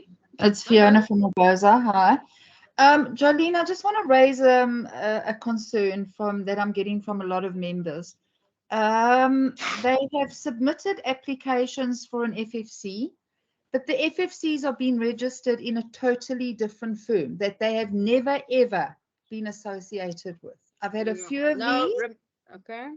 So the FFC is, in terms of Regulation 22, I don't know why FFCs has been issued in the past with the employer's details on. It shouldn't be like that. The Regulation 22, I also did an article about this a couple of weeks ago, stating your FFC must only have certain things on it. So I don't know why the firm's things are in this. We've configured the system in November to read the FFC in relation with Regulation 22 of the Act. So unfortunately, we can't redo those FFCs at the end of the day. So we'll write a letter then to say the FFC is valid, however, just cross out the employer's detail. It's very difficult for our ICT to go back. I don't know why, what's the issue. Perhaps send me one of those FFCs and let me look again with IT, but I don't know if we could change it, okay? Okay, Jolene, just before you go, I just want to add an extra point, okay? They're two, on the agent's portal, the profile, if you go into the agent's profile, and I'll send you a screenshot, they've actually issued 2 FFCs for the same year, one in the correct firm and one in a firm that they've never been associated with. All right, Fiona, we can take it offline and we can look at it. But, you know, I'm not sure what was going on there, but we've configured the system since November to have no employment details or no status on there because it shouldn't have been allowed in the first place. Okay, can I just ask, can the wrong firm be taken off the agent's profile, please? I'll have to speak to IT regarding that. We'll have to speak to IT and see whether that can be done. Okay, thank you. Okay, thanks. Mohammed. Mohammed is struggling to unmute. Complex. Jolene, I've just got a query. We are a managing agent, and myself and my fiance, we actually purchased the company mid-year last year. But because of the current requirements, the former owner of the company has remained on as a principal just for the moment, while I'm busy completing my NQF4 and 5, etc.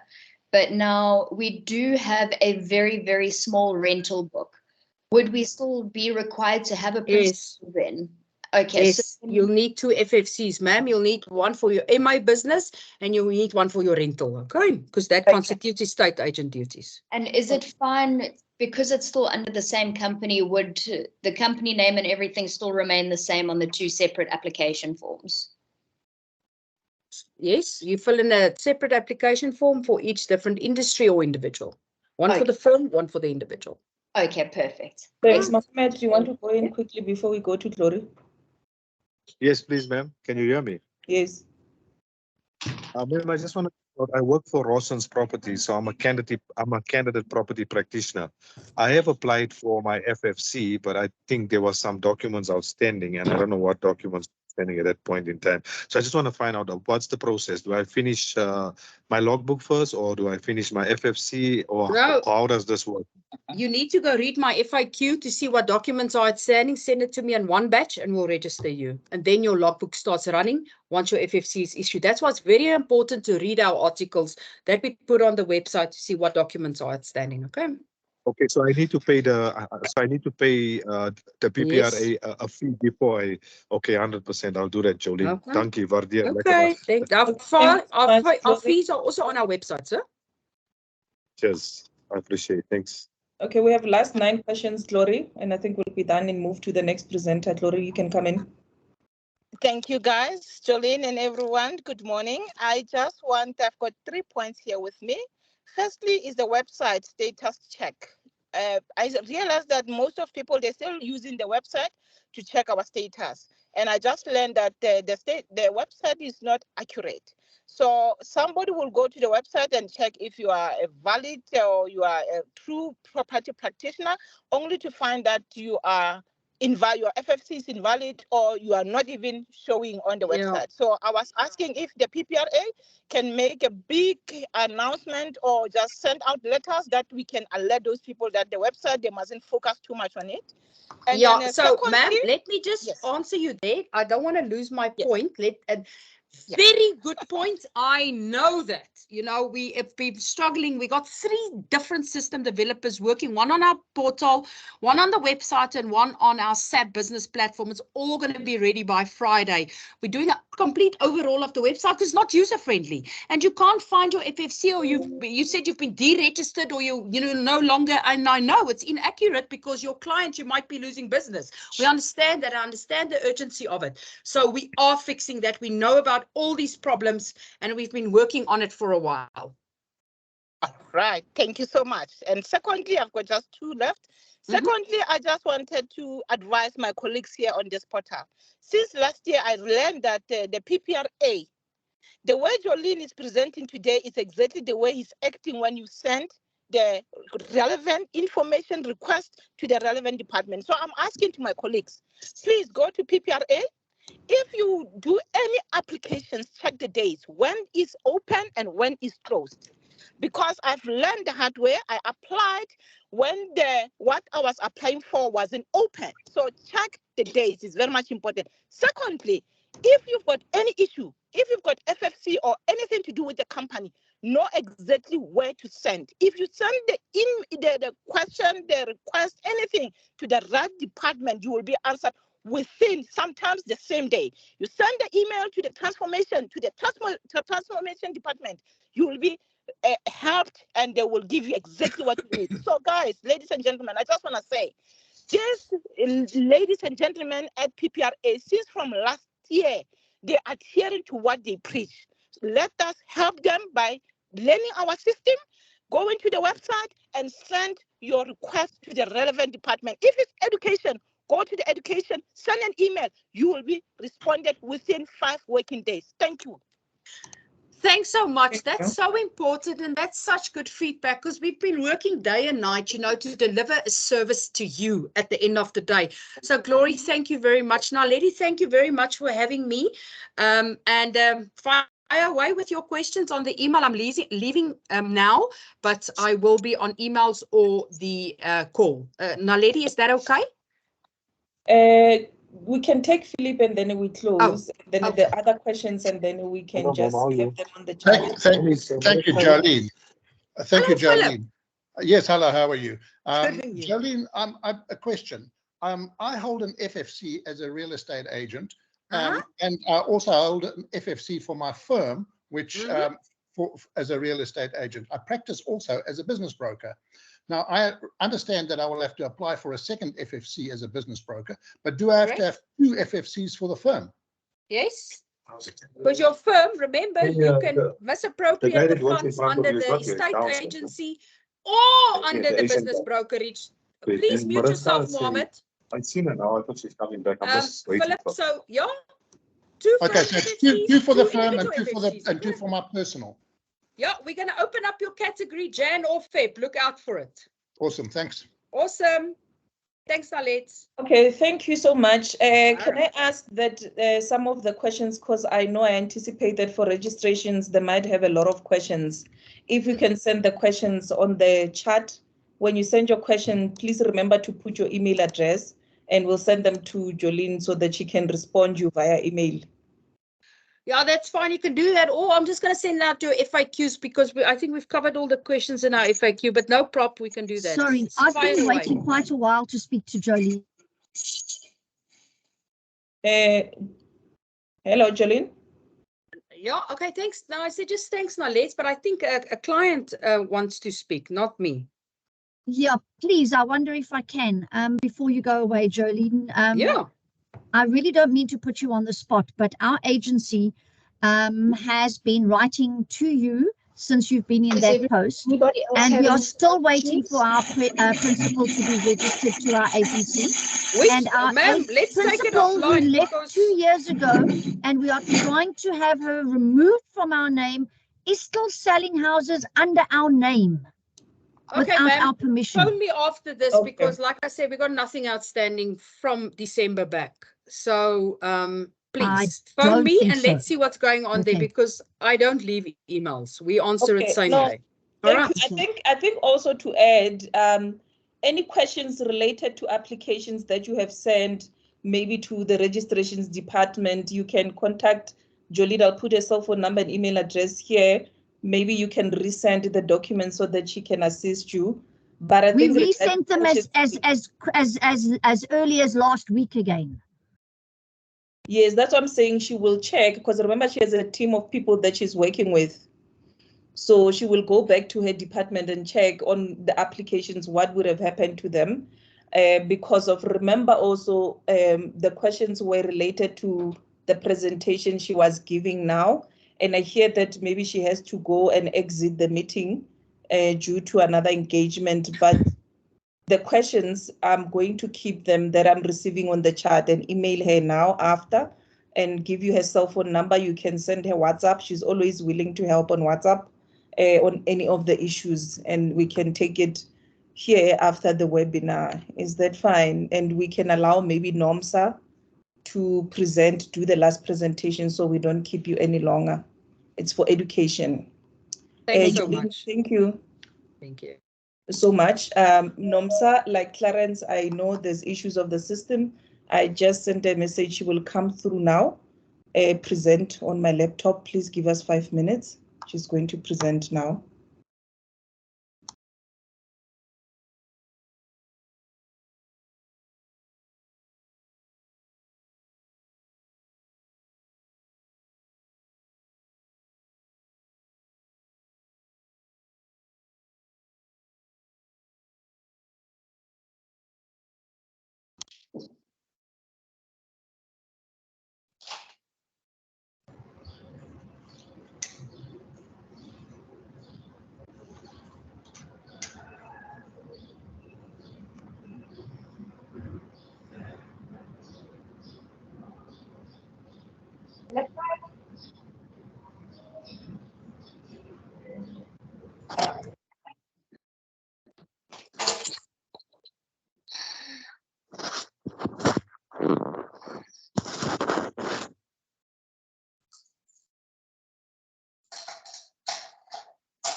We can't hear anything. Is anybody there?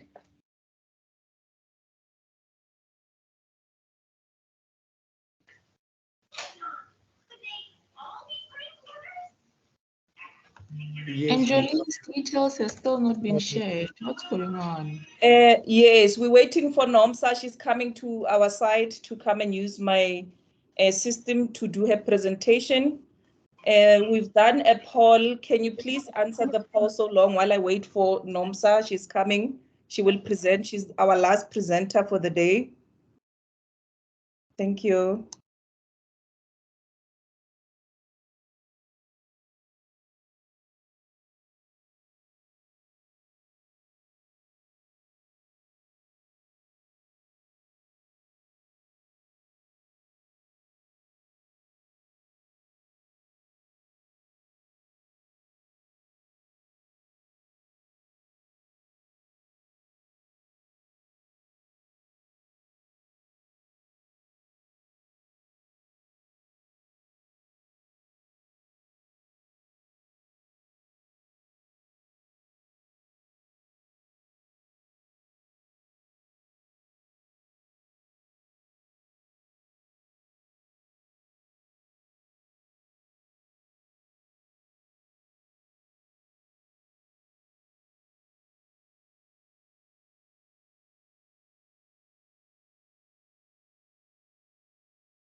It's still hot, yeah?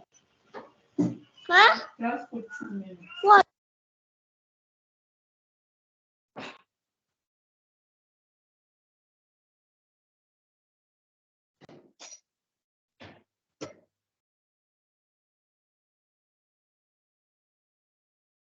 Network ya bora tu.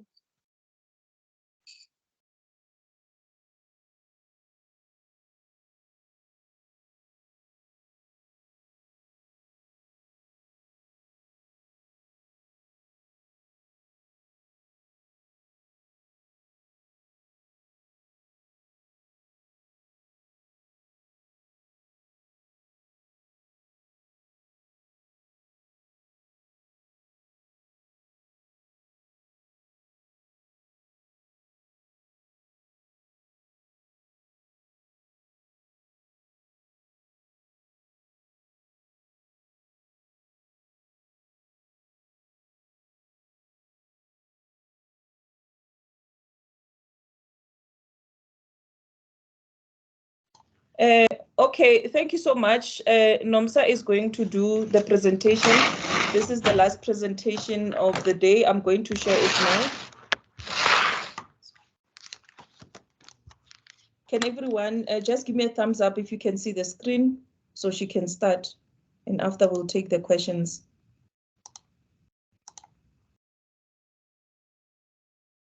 Hello. Okay. You can proceed, Nomsa. Good afternoon or good morning, colleagues. Good morning, stakeholders. My name is Nomsa Mukwena from the Education and Training Department. I see 2 hands or 3 hands raised prior to us presenting. These No, old hands? We'll take questions after the presentation. Oh, okay. All right. Let's go to the presentation.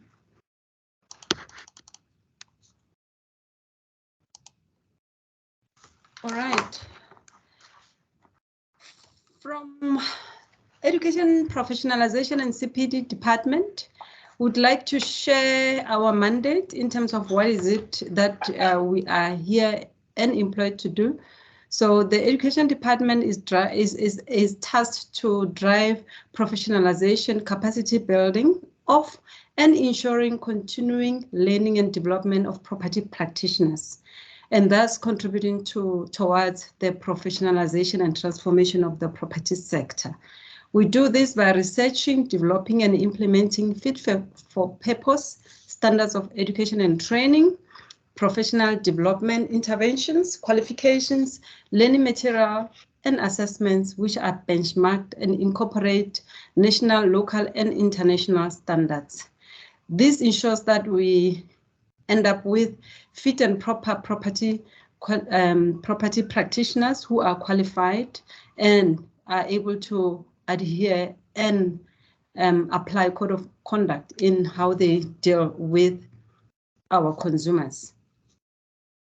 Now, our current offerings are as follows. We currently are implementing the 2008 Standard of Education and Training for estate agents in terms of the regulations that were implemented in 2008. And I know the industry is used to regarding them as education and training regulations or education and training requirements for estate agents. And those regulations are in fact supposed to be replaced by the Property Practitioners Act Regulation 33.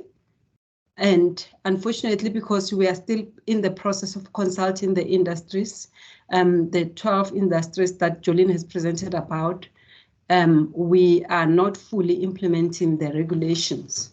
We are therefore still continuing with implementing this 2008 regulation, especially for estate agents.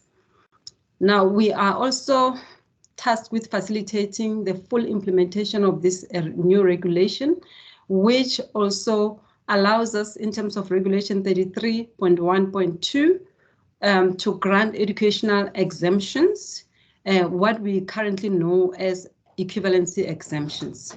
We are also tasked with developing, communicating, and monitoring compliance with the standard of qualification. And like I said, this is in line with 33.211, and the qualification standards are being discussed with the various industry bodies that we are consulting with.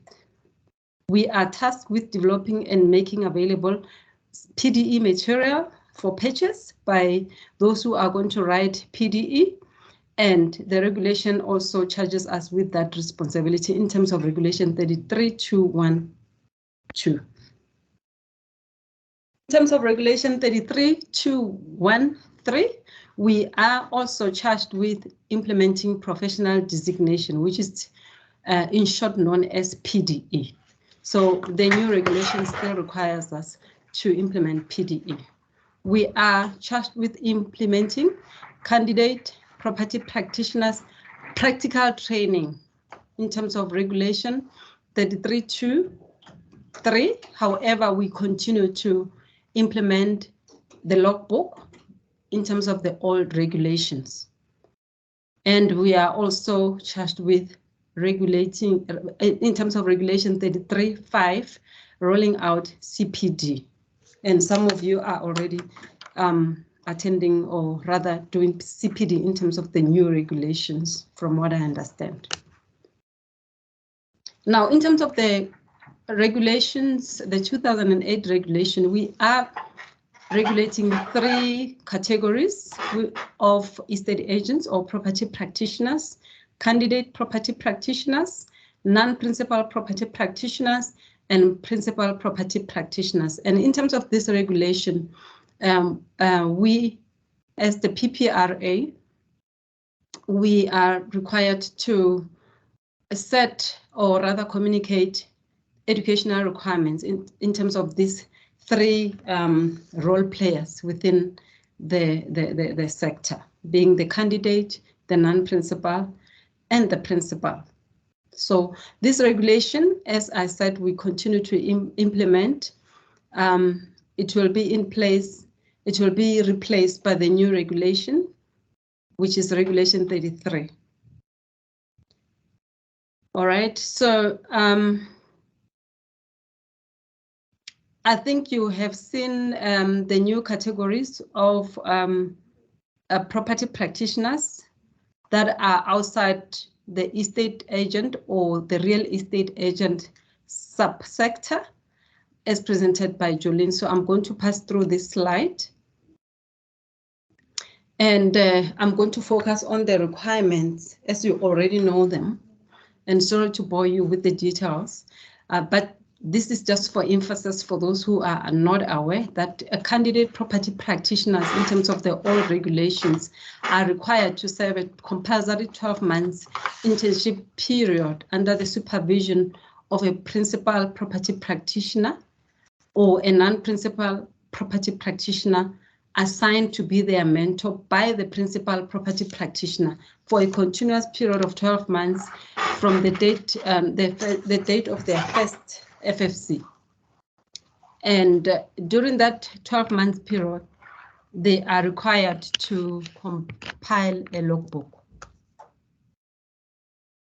They are also candidates. They are also required to complete NQF4 qualification, but I'll get to this the next slide. We'll get to that requirement. But a candidate property practitioner may therefore not perform any acts as a candidate unless they have disclosed that they are candidates and that they are under the supervision and control of a principal property practitioner. Okay, so the criteria for the person who is a mentor is that they must hold an FFC continuously for a period of at least 3 years, plus current. So if someone is mentoring an intern or a candidate property practitioner, that will be the criteria. Any other person cannot mentor a candidate property practitioner unless they are holding the FFC for at least 3 years plus current year's FFC.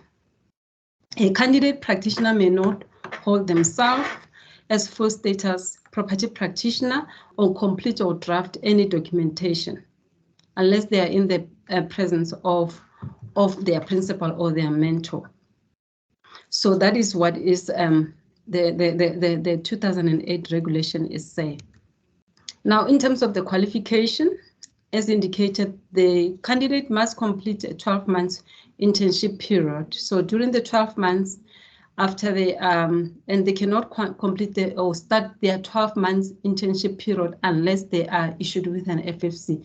So the FFC determines when your internship period starts. If you do anything outside the FFC issue, that will not be counted as within your 12 months internship period, unless that is a problem that the PPRA has caused, and I'm sure Jolene has addressed that process. So let's say you registered with us, you sent your documents with us, and we did not register you, then the registration department will deal with the query. However, the logbook and the 12 months internship period starts from the date that the FFC was issued. So during the 12 months, one must accumulate portfolio of evidence based on the workplace learning that one is completing, and they must also be certificated against the NQF4 qualification. If they've got other qualifications, then they are also allowed to apply for equivalency exemption. Then we'll grant the equivalency exemption, which exempt them from completing the qualification only and not necessarily exempting them to complete the logbook and the 12 months.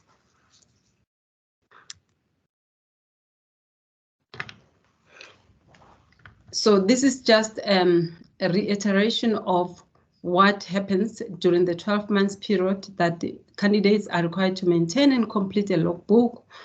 And the primary purpose of the logbook is to record the practical estate agency knowledge and experience acquired by the candidate.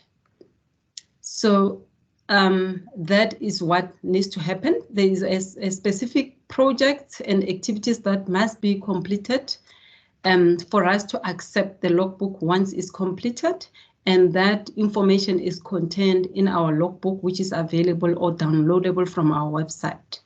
That covers the line that talks about specific activities or set of activities that must be completed by a candidate. So a logbook must be presented to a mentor for perusal on an ongoing basis, and it must be signed off on a monthly basis, because at the end of the 12 months, if it's not signed off, then we are not able to accept the logbook. Okay, so logbook is essentially designed to ensure that the candidate receives relevant and meaningful work experience,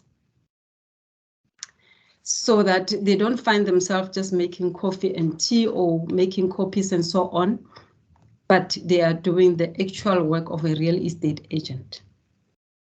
So our plea to principals, because we are getting a lot of queries around principals who do not want to sign off the logbooks, that you should be actively involved in the mentorship of your candidates and in signing off those logbooks, because we cannot be interfering with your arrangements within the workplace. I'm saying this because candidates come to us and they expect us to mediate between the principal who refuses to sign off.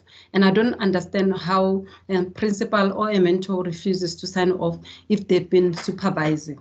So it is very important, and we're playing with you principals who are in the platform to assist us in that regard. So now this is just the summary slide in terms of the current versus the future for candidate property practitioners. As indicated, once one is employed, they submit documents for registration to us. We issue the FFC, then the 12 months internship period starts and the logbook starts. Together with the qualification process, it starts right away. So one must enroll with a services sitter, accredited skills development provider immediately. Don't wait for 12 months to lapse before you enroll for the qualification. And obviously then after you completed the logbook, submit to the PPRA, we approve the logbook, and then we also check if you are qualified, you give us your qualification, and then we allow you to write the exam. After passing the exam, then we upgrade your status into full status, non-principal estate agent. And then from there, the sky is not the limit. One can then enroll for NQF5 qualification, and that is existing at the moment, and then one can pursue other avenues and even become a principal at the end of the day. But the future looks as follows. So once we are done with the consultations with the industry representative bodies within the 12 subsectors, and we agree on the standard of qualification, then we will then request candidates to complete that qualification, or they can also, like I said, grant them the equivalency exemption in terms of the new regulation. And then they will be required to also complete the 6 practical training modules. And I will expand more on the 6 practical training modules, pass PDE, and upgrade into full status and non-principal property practitioner. So not a lot is changing in this regard, except that there is not going to be a 12 months internship period. There will be 6 practical training modules, which must be completed within the 180 days, within 180 days of being issued with an FFC as a candidate property practitioner. Like I said, I'll expand more on the practical training modules. For non-principal and principal property practitioners, I'm going to summarize them into the 2 graphical representations that you see on the screen. The non-principal property practitioner within the real estate subsector, they're still required to do the NQF4 qualification in terms of the old regulation, if not exempted. If exempted, because they've got other formal qualifications, then they don't need to do that qualification. Then they are also required to do PDE4, and then once they pass PDE4, they are awarded with a professional designation PPRE, property practitioner in professional practitioner in real estate, and then they participate in the compulsory CPD program. The principal, same process, national qualification, national certificate in real estate, NQF5 qualification, complete PDE5, awarded the professional designation master practitioner in real estate, and then participate in the CPD program. That's in a nutshell what is required of principals and non-principal property practitioners in terms of the 2008 regulation. This slide really is just summarizing what is the rationale of the 2 qualifications. Now you may be aware that these 2 qualifications have reached their end date in terms of the fact that they have been replaced by the new qualification, which is not yet implemented. The PPRA, together with the services sitter, will communicate when this new qualification will be implemented. So these 2 qualifications, although they have reached their end date, they are being implemented until such time that the last teach out period has lapsed. So those who are registered in these 2 qualifications are required to fast track their learning and the submission processes with their relevant skills development providers, so that come the teach out period, you don't find yourself having issues, because service SETA exercises quality assurance of these 2 qualifications, and they must be afforded an opportunity to do their job in time prior to the last date of the teach out of these 2 qualifications. Now, in terms of PDE, we all know that only registered property practitioners can take PDE, and our PDE is registered, registration is done on our website, strictly on our portal. And for one to register for PDE, one must have completed the qualifications, being the NQF 4 or the NQF 5, and be registered holding an FFC and not be disqualified. The PDE must be written within 2 years of being certificated or granted equivalency exemption,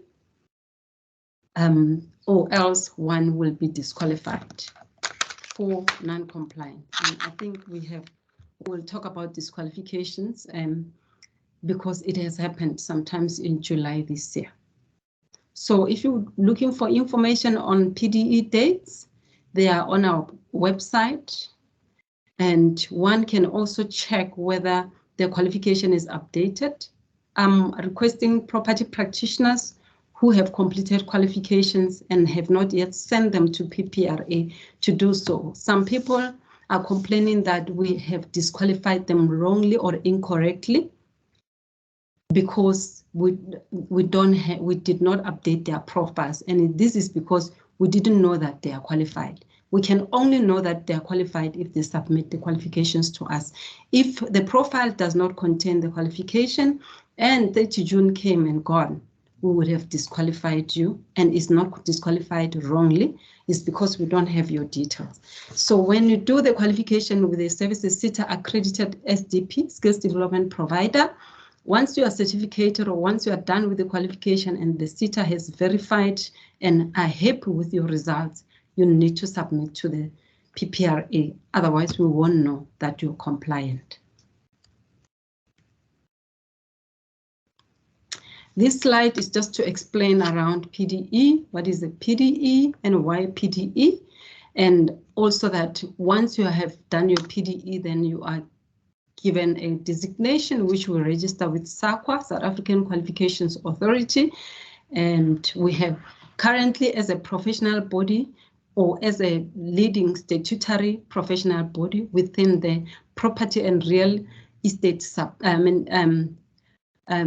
sector, PRA is the only one responsible for registering those designations at SAQA. Once you have completed PDE, then we submit your details at SAQA.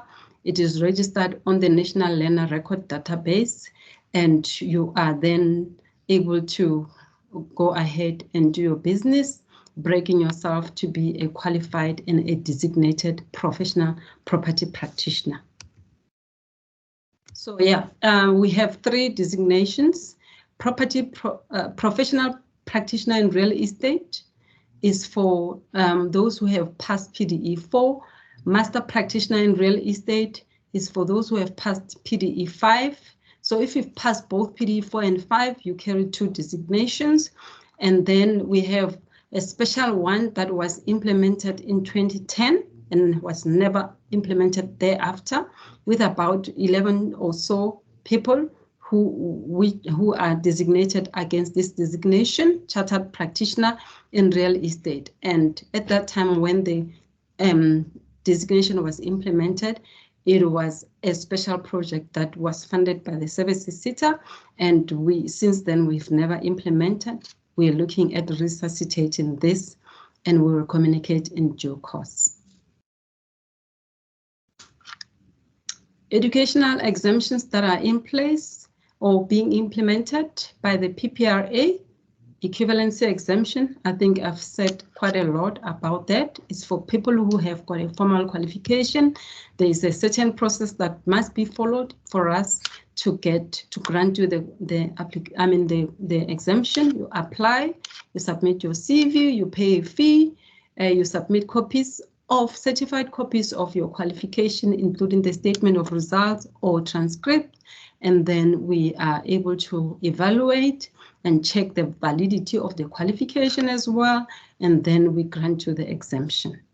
PDE exemption is for people who have been in the industry for 5 years prior to 15 July 2008 and can be evidence in our records that they were issued with a valid Fidelity Fund certificate. So there are people who have been in our sector, but they don't have 5 years of FFC record, and those prior to 15 July 2008, and we cannot exempt those people.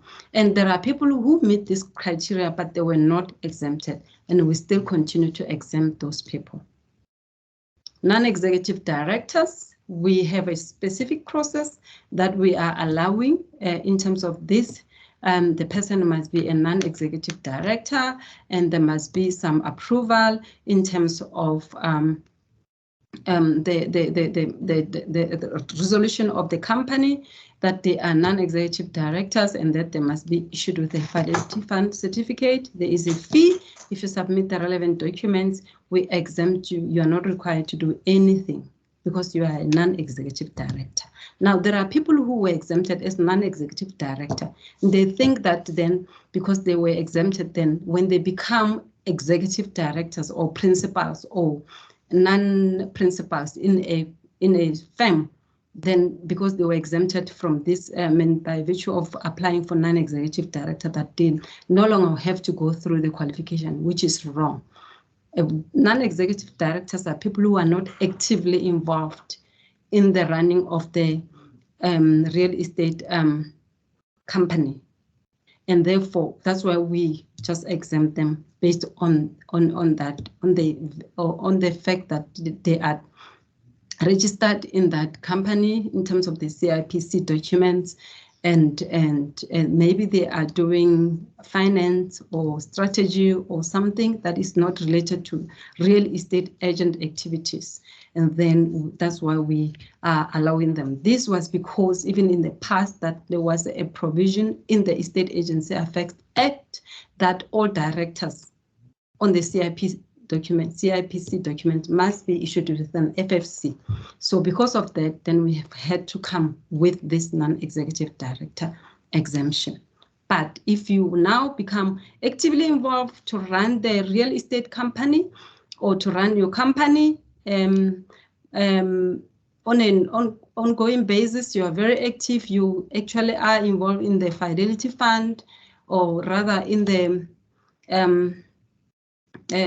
affairs of the real estate company, then you cannot rely on the exemption that you were granted while you were a non-executive director.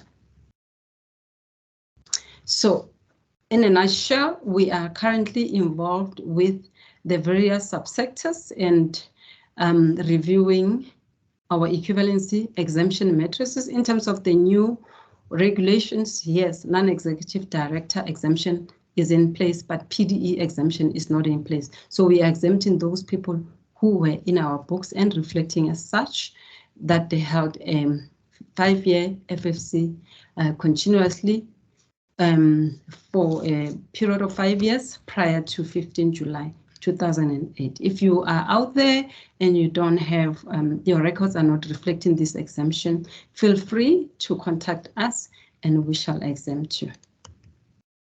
Now, this is an update on what we've been doing with the services SITA. You'll see that it's carrying a services SITA logo for a reason that we don't take credit. We are working together with the services SITA in terms of developing occupational qualifications that are replacing the old qualifications. So we have worked with the services SITA, and we have completed 2 qualifications within the real estate subsector.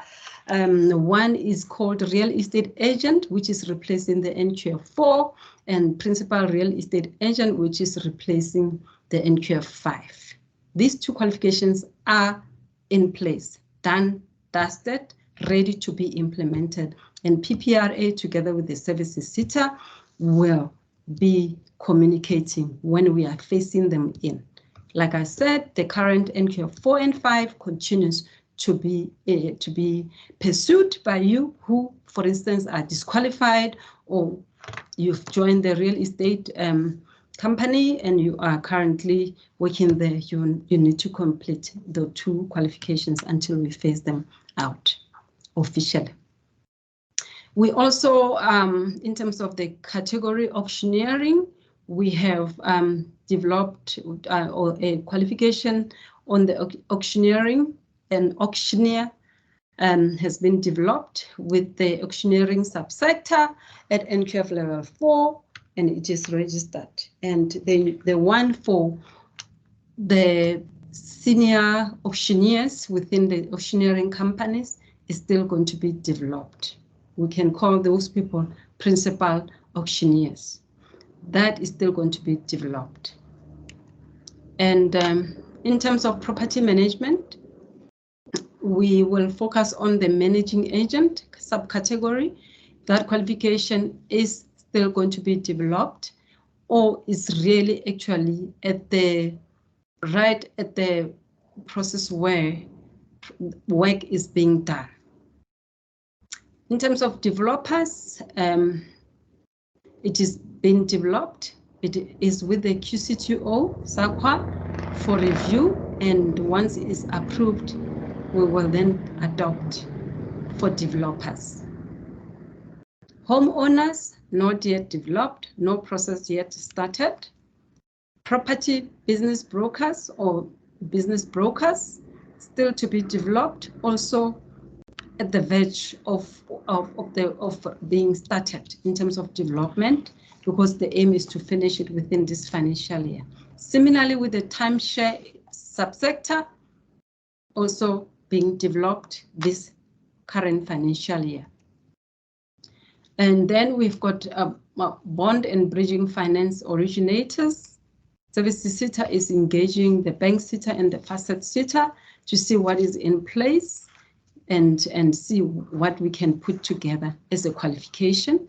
And that subsector will also be engaged, or the industry body will be engaged to make sure that we agree on what needs to be adopted for the sector. Similarly, with the payment processing agents and the property advertising platforms. So with the property advertising platforms, Service SITA has registered a qualification around digital marketing, and that is probably going to be looked at together with this subsector for adoption and implementation. Service SITA is working together with MICT SITA to make sure that that qualification is really fit for purpose and can impact the lives of those who are functioning within the property advertising platforms. So this is an update on the qualification and the work that Service SITA together with the PPRA has been doing with the various subsectors. Now you'll see that I didn't touch on the attorney employees. I didn't touch on the attorney employees because attorney employees are doing the work of a real estate agent, and as such, they are lumped together in terms of the qualification of a real estate agent, unless they are granted equivalency exemption, which means they don't have to do that qualification. Now, in terms of, as a promise, in terms of implementation of practical training modules, we have Regulation 3321, 3323, and 3345 that talks to this issue in particular. And like I said, practical training modules will be replacing the intern logbook in the near future. The aim of practical training modules is to equip non-principal property practitioners, or rather to be direct candidate property practitioners with the necessary practical skills required in order to enable them to operate in an efficient and appropriate manner as property practitioners within the relevant industry, being a real estate, being an auctioneering, being business broking, as timeshare, etc. Practical training modules will be applicable. Practical training modules shall be, in terms of the regulation, designed by leading industry bodies. And as indicated, we've been engaging the various industry bodies, and PPRA will play an overall oversight and approval for practical modules that the leading industry bodies have developed. All new candidates, once practical training modules have been fully phased in, will be required to then complete the practical training modules within the 180 or 6 months period of them being issued within FFC. And after the expiry of the 180-day period, the candidate then will be obliged to sit for PDE and complete and pass it. And should one fail PDE, then an application must be sent to PPRA, sorry for that spelling, PPRA, to show cause why PPRA must permit them to register again as candidates. And then once granted, the candidate will not be disqualified until such time that they are compliant with they completed the modules. So, point is, all new qualifications have got 3 components, which are comprised of knowledge, practical, and work experience modules. So these new qualifications, and that's why our practical training modules cannot be implemented until these qualifications in place for each and every subsector, is that they have 3 components: knowledge, practical, and work experience. And our practical training modules will be fully aligned with the work experience modules, meaning the candidates, instead of them doing some specific training called training modules, they will, in the near future, when they're doing qualifications, also as they're doing the work experience module in the workplace, then be allowed to furnish some sort of evidence to the PPRA to confirm that they've completed the practical training modules as required by the PPA regulation. And that is what we're planning to do. But we will communicate and we will officially indicate the position in this regard. So those who do not have to go through the new occupational qualifications because they are granted educational exemptions, they will still be required either to complete the practical training modules developed by industry bodies, or they will be granted exemption from complying with the practical training component as per our regulation. And like I said, PPRA will communicate a policy guideline in terms of the practical training modules and how we will implement them for people who are going to be completing the qualification and for people who will be would have been granted educational exemptions.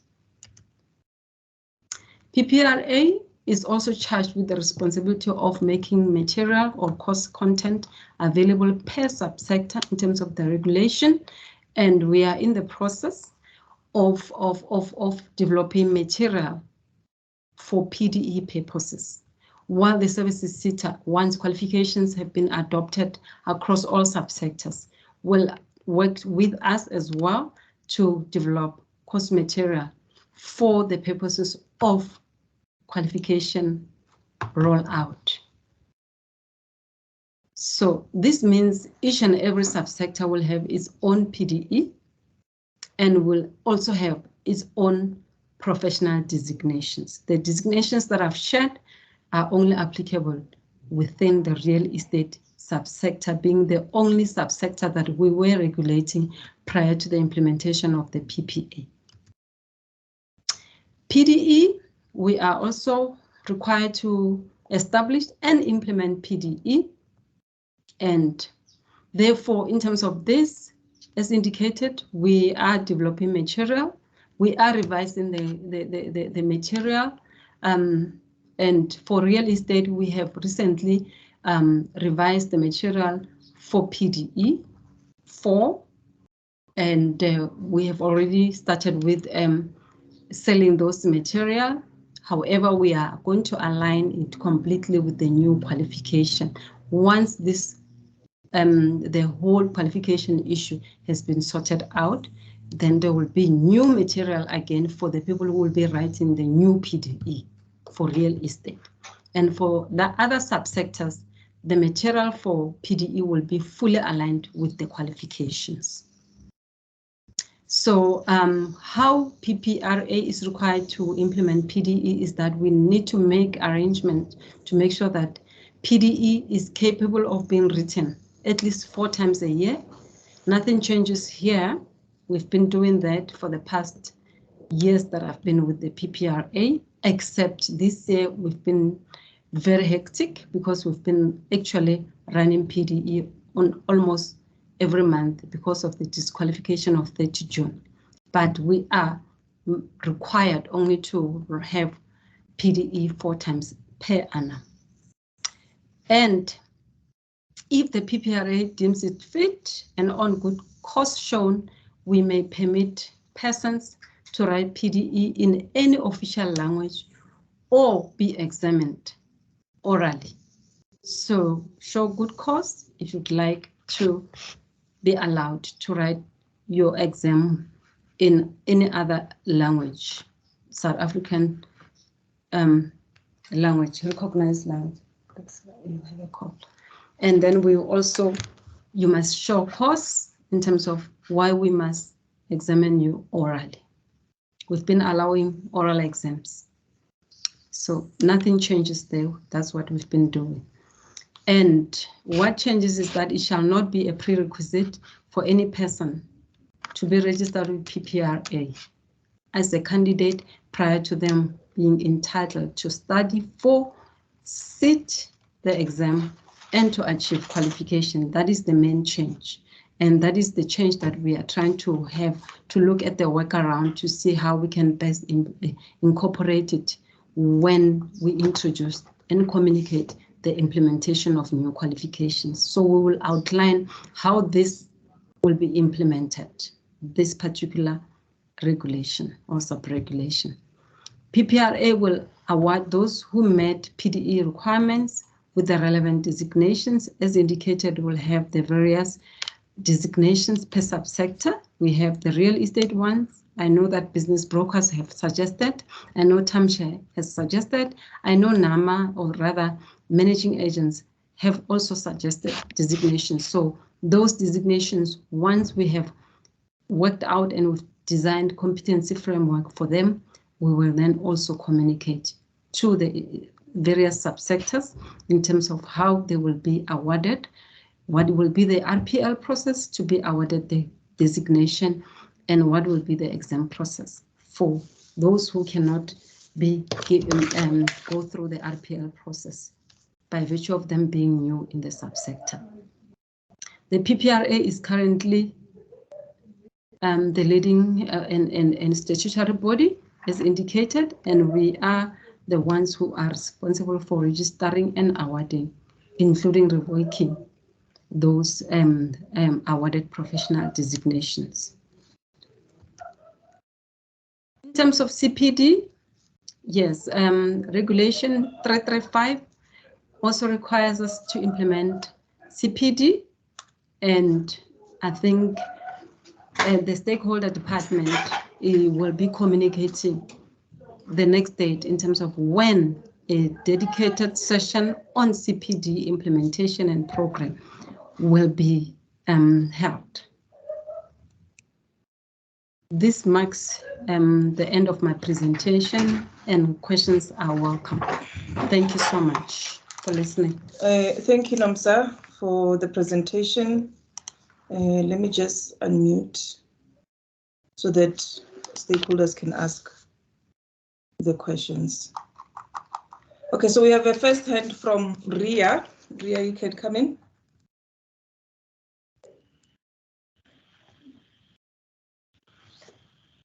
Can you hear me, Ria?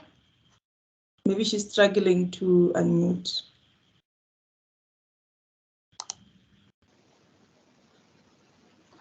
Let me see.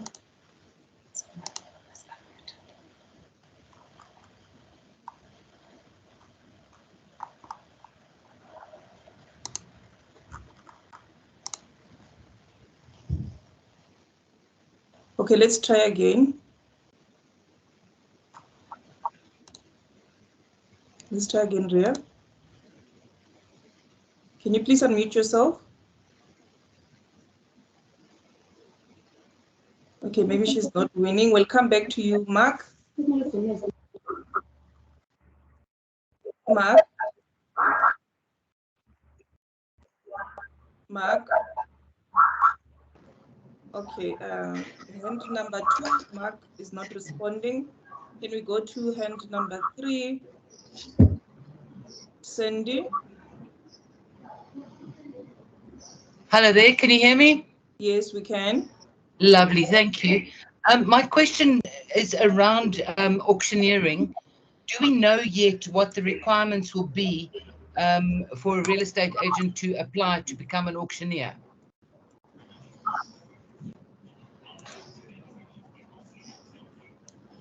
Okay, so I think Jolene has indicated that there is 12 subsectors, and is either you specialize on one, or if you are both going to be an auctioneer and a real estate agent, you will have 2 FFCs. So if you are going to be a real estate agent, you'll be required to comply with the real estate educational requirements, including CPD and PDE and qualifications. If you are going to be an auctioneer, you'll be required to also comply with the auctioneering requirements. And as indicated, we have a qualification, 1 NQF qualification, NQF 4 qualification right now, which we will communicate in terms of when we will in fact implement it. And that is the qualification that people specializing as auctioneers will be required to complete. At the moment, the auctioneers who were also real estate agents and have completed the real estate qualification and they've completed the PDE as auctioneers, they will be exempted from completing the auctioneering qualification. And if there's an auctioneer who has not completed the real estate qualification or the exam, and they are going to start with the process when we have communicated, or rather be registered in that subsector, when we have already communicated the auctioneering qualification and we are implementing that new qualification for NQF 4, then they will be required to do the new qualification. If they are a principal, because there's no qualification for a principal auctioneer at the moment, and as indicated, it's going to be implemented, or rather be developed next year, then they will be given a regulation 3321 exemption through Jolene's department. Okay, so at the moment, be registered as auctioneer specifically. Thank you. Does it mean that as a real estate agent, as I stand here now, I can enroll for an auctioneer's course? You cannot enroll for an auctioneer's course at the moment, because that auctioneer's course that has been newly developed, if you are a non-principal auctioneer for the purpose of this discussion, until such time that we say now it's go live for that qualification, like I said, we will communicate the go live, then you cannot enroll for that particular auctioneer qualification. Thank you. Okay, thank you so much. Is it Lee? Yes, thank you. Can you hear me? Yes. Okay, I'm actually a training academy and obviously do the NQF 4. And we understand that the process for the knowledge and practical is going to go under the QCTO.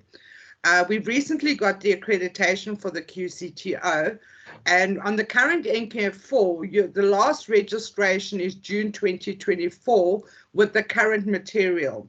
Do you believe we're going to be ready for the new QCTO process in June 2024? Because I would like to know, do we take registrations on the old NCAF4, or will we be ready on the new NCAF4 with the QCTO process? Okay, I will try to answer, but I know we have Teminkosi from Services Center on the platform. But let me try to answer, and then Teminkosi, you can come in if you are still in the platform. But yes, congratulations on your accreditation. Which academy is this? Let me just take the name. It's Infinity Academy. We're based in Benoni. Okay. All right, so well done on your accreditation against the new qualification. As indicated, we will communicate when the implementation will be happening and how the practical training incorporated in the qualification will be implemented. Now, in terms of readiness for 2024, I believe we will be ready in 2024 for implementing the new qualification. But I can record. And complete. Can you please mute yourself? Let me see who's speaking. Mama Khabo. Okay. Mama Khabo.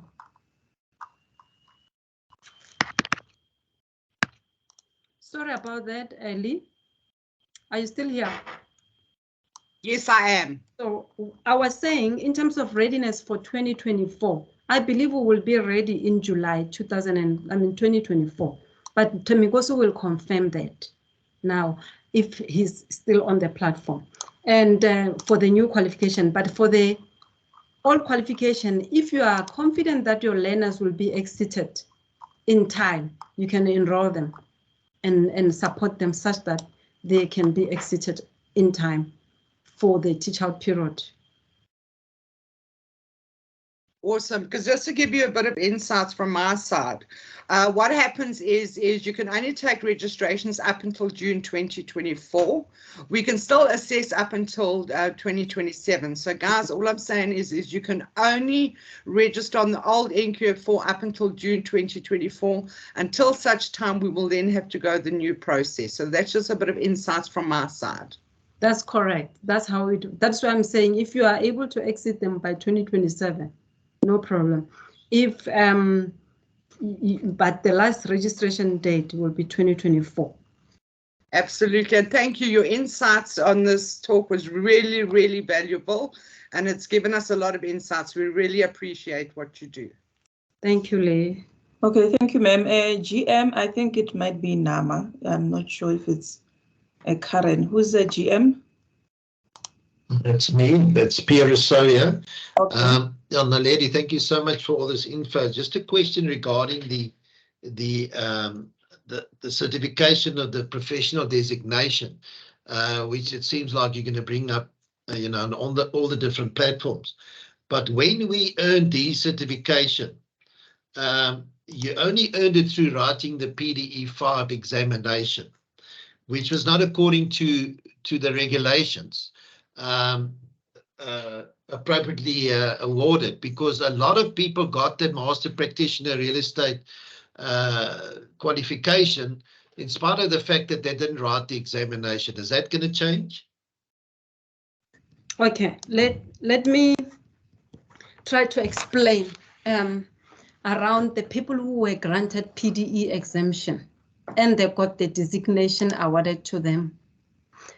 There was a board resolution to award those people with the designation. It hasn't changed to date in terms of them carrying that designation, and we've been recording them with SAQA as well.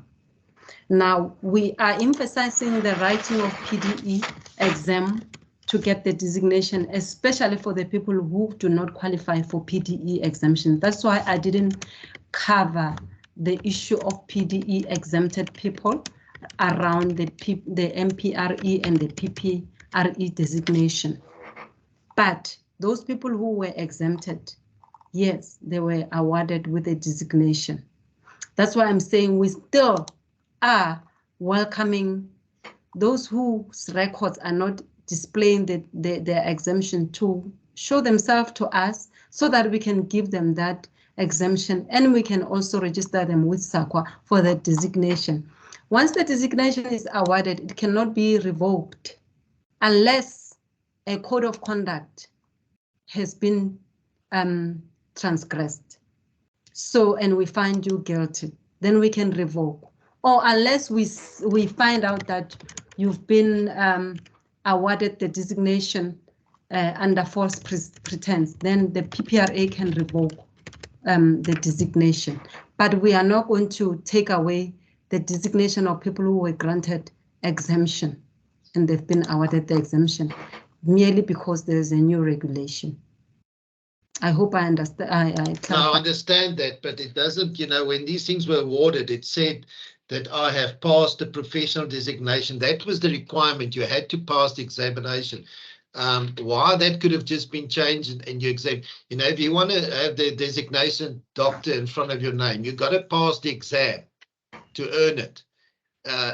You know, you earn these designations. It's not awarded to you. You earn it through testing. So I don't agree with what you're saying there, but SAQA policy, sir, I can show you or send you the SAQA policy. We can RPL against the designation, even with the new designations, because PPRA has got a RPL policy for designations. With the new subsectors, people who have been in those subsectors and can show that they have the competencies that will be on the competency framework, we will award them with the designation agreed upon by that particular subsector. It is an RPL process. It is in line with the National Qualifications Framework Act, and that is the national policy of this country. So we're not making things up ourselves as the PPRA. We follow national policies. We follow what is required and what is best practice within the education and the training subsector or environment. I hope I have explained.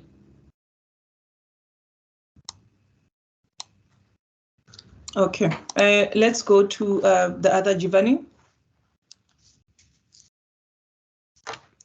Okay, I've just unmuted. Okay, 2 questions. I've mentioned one earlier and I was told to check later regarding the CPD. A couple of us in our company have tried to do the CPD, but we were blocked because it says we were not paid. We logged queries to say we did pay, we uploaded our proof of payments, and we haven't received any information to our queries that we logged. Okay, sorry, maybe before I can attempt to answer your question, let me check something. Teminkosi, I think I forgot to allow you to add. Are you here? I'm here, ma'am. I'm here. Okay, do you want to say something around that auctioneering question that we received earlier and that accredited infinity question that we took earlier? You are an extension of myself. I think you've answered them well. You covered them well, ma'am. Both questions. One, the auctioneering one, that as per the consultations that we've been having and as per the regulation, one needs to meet the requirements of both sub-industries. And as for Lee, I believe, but in this case, we don't have a choice. We need to be ready by 2024 in implementing occupational qualifications. We still have 6 months grace to finalize. The only thing that we need to finalize with QCTO is exemplars, ourselves, QCTO and PPRA, but all the things are in order for the NQF level 4 qualification. We're waiting the NQF level 5 from SAQA. I think it will be sitting on their board in January, then we'll also be ready. We should be ready for it as well. All the qualifications that are registered did need to be implemented in 2024. And it is our responsibility to make sure that we are ready. For now, we still have grace to use the old or legacy qualifications, like Leah said, until the last day of June 2024. Then we are allowed to 2 years of teach out period, which is till June 2027. So those that have been enrolled or still needs to enroll, they can still use the old qualification, but as well people can enroll on new occupational qualification, but preferably let's finalize the exemplars so that when they finish their 12 months, they'll be then able to write the exams. Thanks. Thank you. Okay. Giovanni, I'm so sorry that I yeah. intercepted your question. Let me go back to your question, Giovanni. Is that okay? fine? No problem. We haven't received any responses to the queries that we logged. We were told if we paid before the 31st of March, we need to pay 1.5. After the 1st of April, you pay 1.6 something, but we haven't had a response from the PPRA. That's one. Two, a couple of us did the PDE exams last year. Yes, on the website, it showed that we passed and we got the qualification. But to date, none of us received a result sheet or even a certificate to say now we are fully compliant. Okay. Is that all?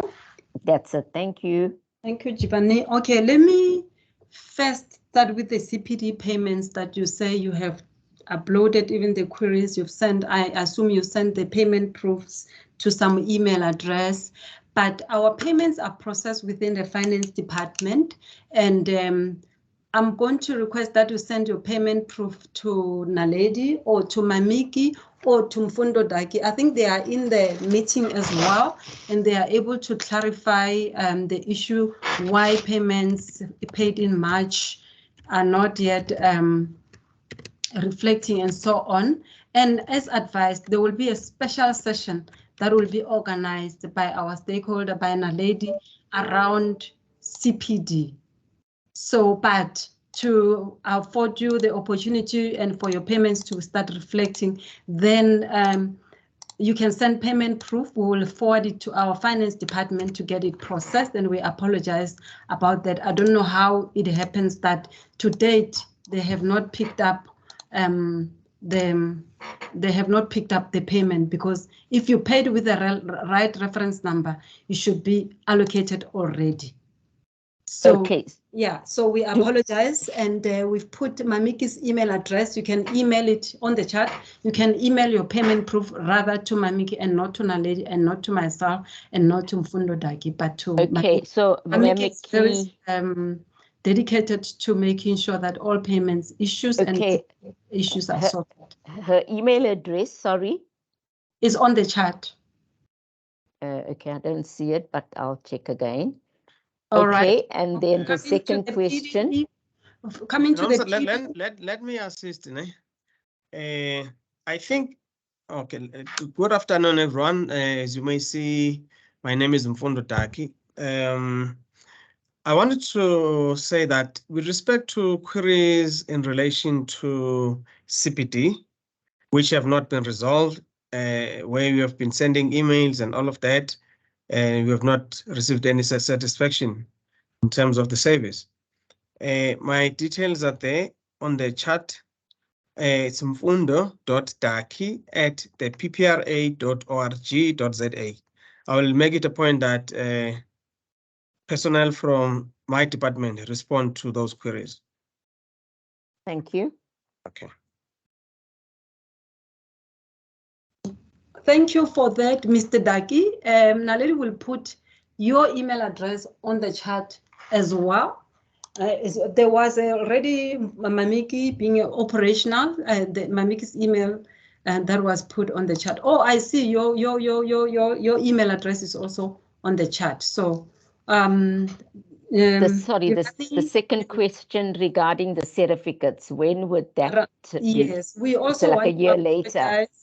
We want to apologize around the certificate that you say you haven't received. We have done our quality check for all exams, and we were under the impression that everyone has got their letter of results, and then that is sorted. The only thing that we know we haven't done up to date is the certificates.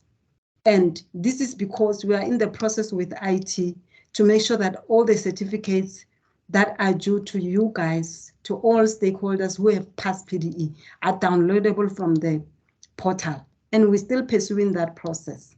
So soon, your certificate will be downloadable via your portal. You'll just find them linked, but we will also communicate when that has happened.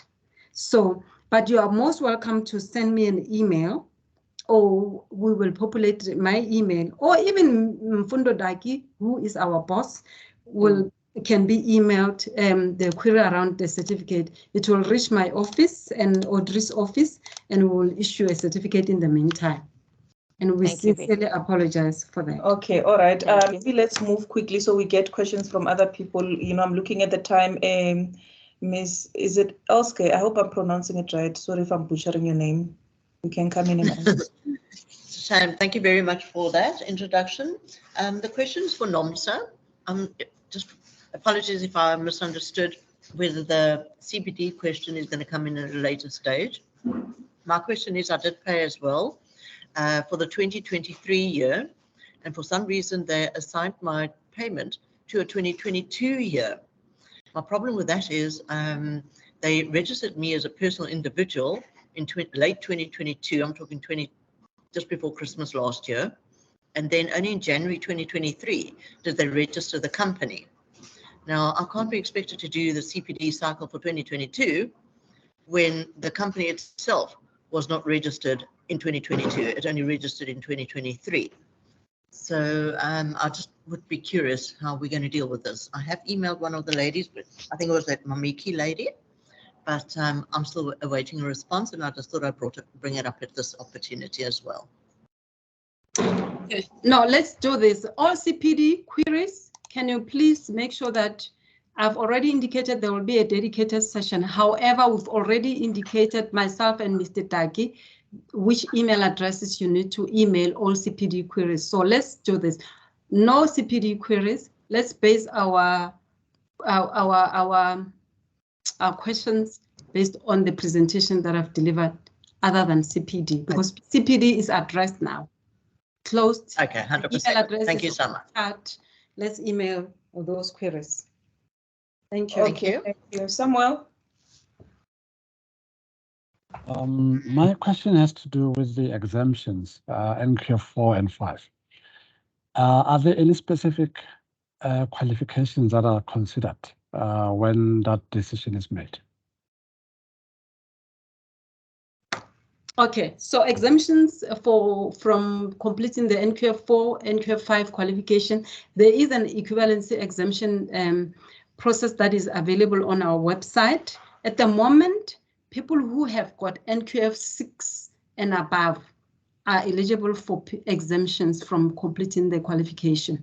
So you may apply by emailing the documents. The information is on our portal in terms of what you must email to exemptions@theppra.org.za to apply for the exemption.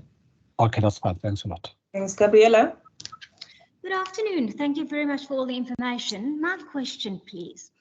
I started with my NQF course last year, which has been completed and acknowledged by the PPRA in March this year. However, I was registered with my company with the PPRA in October last year. Unfortunately, with the payment reference, they put in my name and not the number. So the number or the payment could not be traced with my name and my number. So there was a bit of a confusion.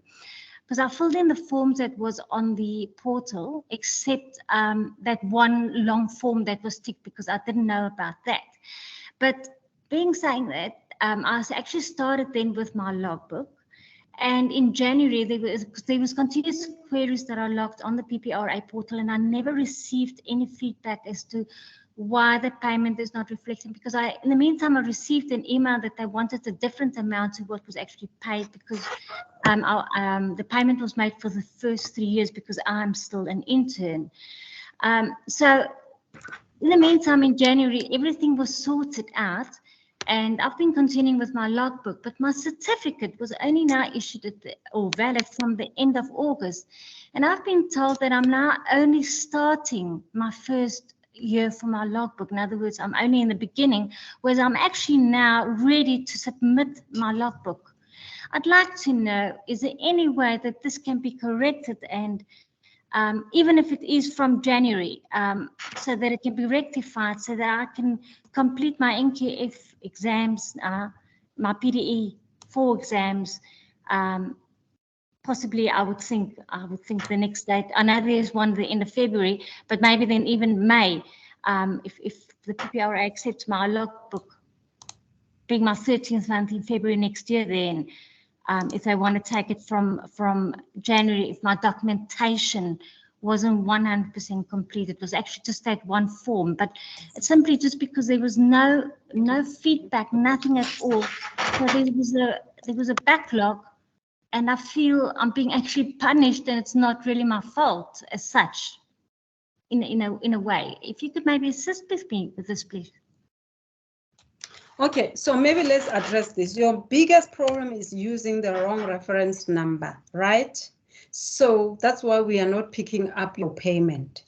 And I'm not so sure when you say you logged various queries around to PPRA, you mean around the payment. If you mean around the payment, we're going to request you that you send the payment proof to us so that we can allocate and indicate what has happened in the body of your email, so that we can help you allocate accordingly. It's not going to be myself, it's going to be the finance department. All payments go through the finance department and needs to be verified with the bank, etc., etc. So, but you can send the payment proof to us, and that shall then be forwarded to finance department, or we can give you the email address of the person where you can send the payment proof for registration, and then you can sort it out. Or if Jolene is here, she can quickly just indicate to us if there is a dedicated resource in her department that liaises with finance, so that we can be able to assist you quickly. But now you know, Gabriela, that if you're an intern, you need to do NQF4, you need to do logbook, and we are clear. You are saying you have started with that, but I heard you saying that you're registering a company already. No. Registering yourself as an intern. I'm just as an intern. I'm not registering a company. My company they registered me in October last year. As an intern. As an intern, as a candidate, correct. They made payment, but the payment was made against my name. Then I filled in the forms. I put in my ID and my proof of payment and everything. I submitted via the portal last year. And in January, there were still problems. So in any case, we filled in all the correct forms, everything in January. But in the meantime, since the payment was made and I submitted the payment last year until January, nothing was really, there was no feedback from the PPRA that they've received the payment and they now matched it to the reference number and the whole thing. But with all that, only in August now, my certificate was issued. So, which is which said I'm only now in my internship period, although I'm actually on paper actually finished. According to the PPRA, I'm only now starting my internship. So that's the whole confusion that's actually happening, and I'm not too sure because I'm ready to submit logbook and to do my preparation for my exam. And I'd like to be qualified. That's where it's wrong in terms of you having to do anything prior to you receiving an FFC. So you have got no FFC at all as an intern because your payment is stuck somewhere. And that's where we're going to have lots of queries And that's why we've been receiving queries. When people start with their processes, when the act is very clear, you cannot practice as an estate agent or as a property practitioner until such time that you are issued with an FFC. So your logbook, whatever you've done, we've done it outside of you practicing within this sector. Therefore, yes, definitely your logbook, your internship has not started. It will start when the FFC has been issued. So when it comes to payments, and I know you said you send emails and queries of that payment since last year, and I apologize on behalf of whoever you've sent that payments to.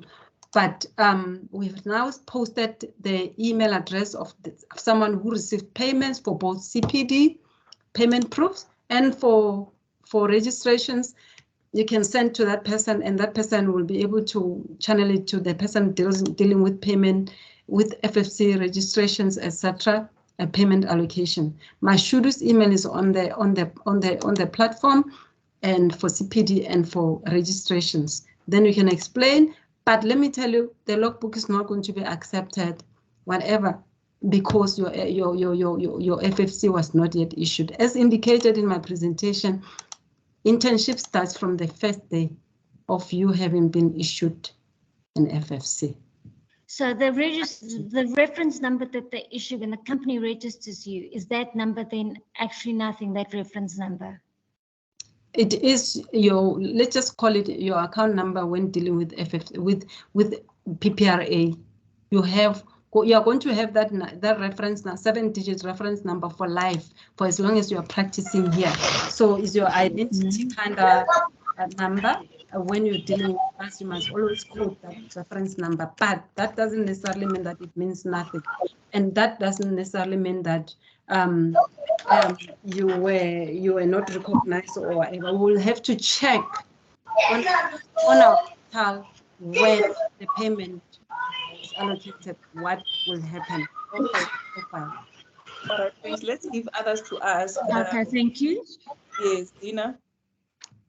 Thank you very much. Some of my questions have been partially answered, and I will also send the emails to the relevant people.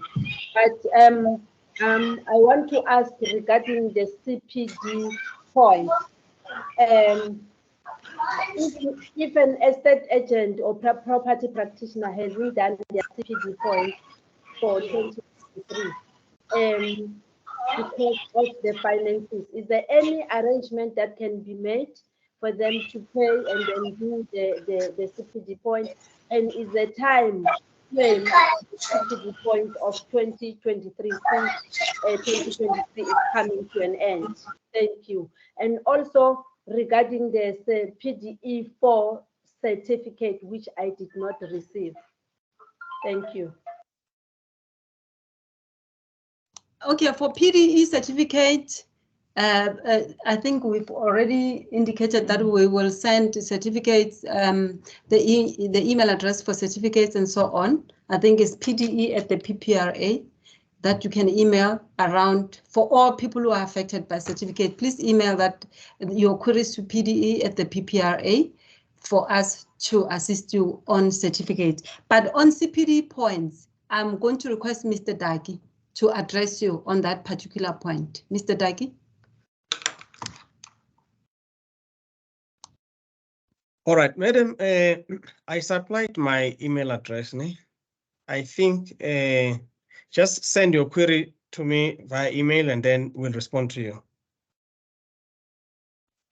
Okay, let's move. Vuyo. Vuyo. Okay. Hello, Naledi and Nomsa and the team. Thank you for the presentation.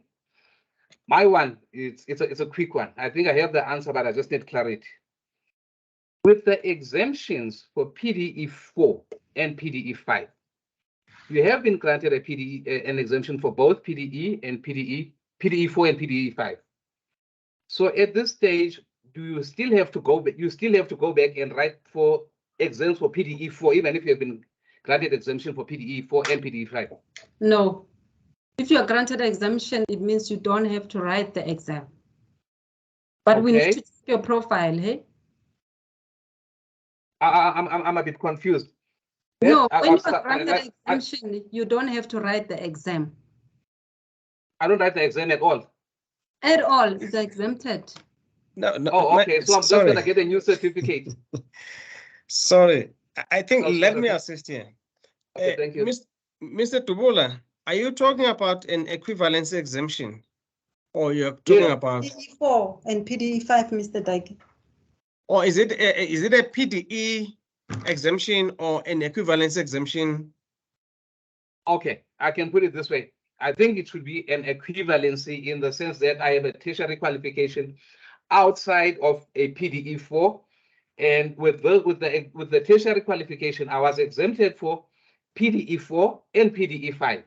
Now my question is, do I still have to go back and write PDE4 exams and PDE4 and PDE5 exams for me to be qualified as a property practitioner? If you've been granted exemption, equivalency exemption based on your qualifications, and therefore you must write the exam. If you are a non-principal estate agent, Vuyo, you will write PDE4. If you are a principal, you will write PDE5. That is when you are granted the exemption from doing the qualification by virtue of having other qualifications. If you are granted exemption for PDE4 or PDE5, which is another thing, not NQF4, NQF5, because I remember, I think you've been granted NQF4, NQF5, then you must write the exam. If it's exemption PDE4, PDE5, then you don't have to write the exam. No, so thank you, I really appreciate it. I'm sorted. I'm sorted. Okay, thank you. Andre.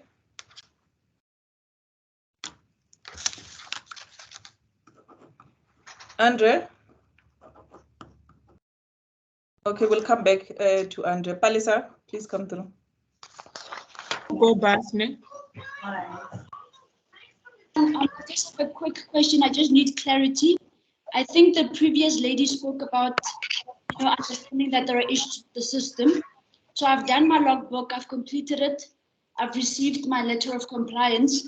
However, when I go into the system, this does not reflect. I've logged the query, I've sent in the proof, and still it hasn't changed. So do I need to then log a new query, or are we still waiting for the systems to be fixed? Are they fixed? What is the status in terms of that? Okay, so if it's the problem that your logbook, or the fact that we approved your logbook is not reflecting on your profile, and we've given you the letter, yes, I would like you to email the letter to me or to logbooks at the ppra.org.za so that we can update your profile. I don't know what would have happened that you get the letter, but your profile is not reflecting. I hope I understood. Yes, your and also about the query. Yeah, no, we should update your profile before we even send you the letter. So if it happened that you got the letter prior, maybe the system was not working and the person became impatient to communicate with you first, hoping they will update, and that's what could have happened, and it fell through the cracks. But we apologize for that. Send that letter to logbooks at the ppra.org.za is on the chat, and then we will sort it out. Thank you very much. Thank you. Okay, let's go to Fiona. Hi, Nomsa, it's Fiona from Robosa. Hi, Nomsa. I would like you to just reiterate the PDE4 and PDE5 exemption. I know that the cutoff date was June. Okay, are you now saying that because you're following the 2008 education regulations, agents can now still apply for the PDE4 and 5 exemptions if they have their 5 years prior to 2008? Yes, they need to identify themselves so that we can grant them exemption, because we cannot withhold the exemptions. They were granted the exemption by virtue of that regulation. Okay, all right, thank you. Okay, thanks, Cedric. Cedric? Can you hear me? Yes. All right, thanks very much for affording us the opportunity, and I appreciate Nomsa and Mr. Darky the insight. I just wanted to clarify again with regards to the new QCTO qualification. I'm also linked to a provider that has received accreditation, and obviously we want to roll out in the new year. But am I correct in saying that we need to wait on yourselves for go live for when we can, in the absence of the practical modules, maybe the criteria as to what needs to be in there, that it's not available as yet? Yeah, you wait for us to issue implementation guidelines. Okay. And to indicate that we are now facing in and implementing and ready to implement rather the new qualification and how the practical training modules and the work experience module, because the practical training modules that is indicated in the PPA regulation is going to be aligned with the work experience modules of the qualification. Excellent. So we will communicate the people who are going through the qualification. They will have to submit certain things to the SDP. They will also have to submit something to the PPRA once they've done the work experience module in place of their having to do the training, the modules themselves. But we will communicate. Okay, so just to double check, so even though we've got training material which basically covers just the knowledge component of those 3 criteria, for now, would it not be advisable to proceed because we don't know what will the practical and workplace experience? The practical training module.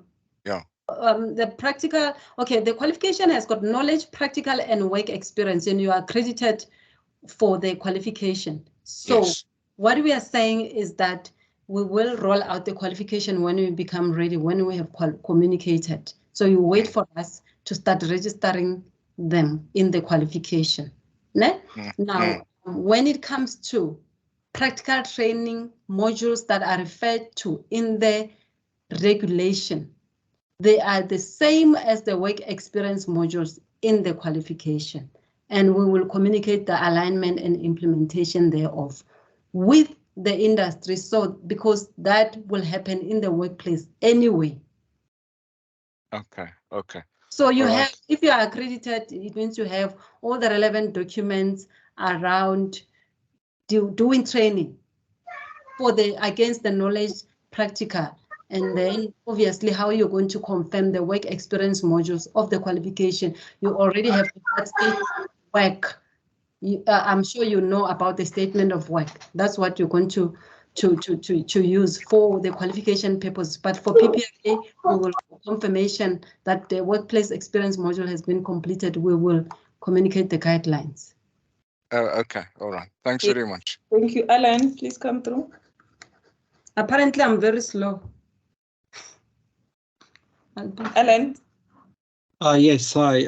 I've got 2 questions. The first one is about the exemption of the designation. So way back when the whole exemption came in, we were quite a large group that applied for the exemption, and we were all principals. And for some of them, the exemption was approved for both PDE 4 and PDE 5. For others, it was only done on PDE 5.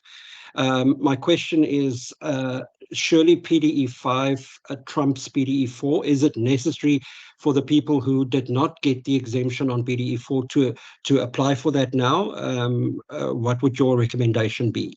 That's question 1. The second question is also on the new qualification and the new 6 months module. We have quite a number of candidates that's currently in the process of being employed and signing up. Now, there's a number of these people that are obviously going to be caught sort of in the middle of the crossover between old and new. Again, what would your advice be for these people? Would we advise them to start with their logbook now and continue with that process, or would the advice be to rather hold back a little bit until the new training requirements are announced and then continue on that?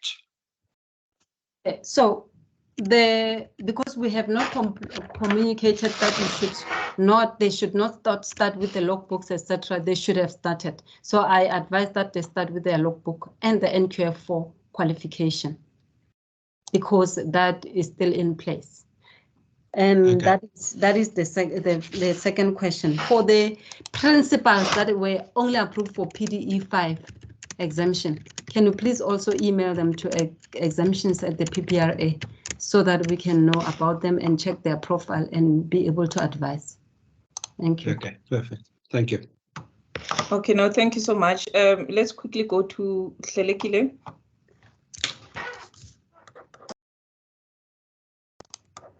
Can you hear me? Yes. Yes. So my question is, in early this year, I wrote a PDE4 exam and passed that, and I then wanted to do my PDE5.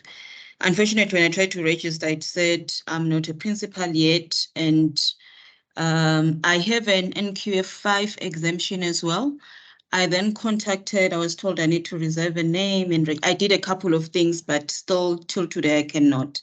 So I just need help on how do I go about the whole process to write a PDE 5. Have you written PDE 4 and passed it? Yes, I have.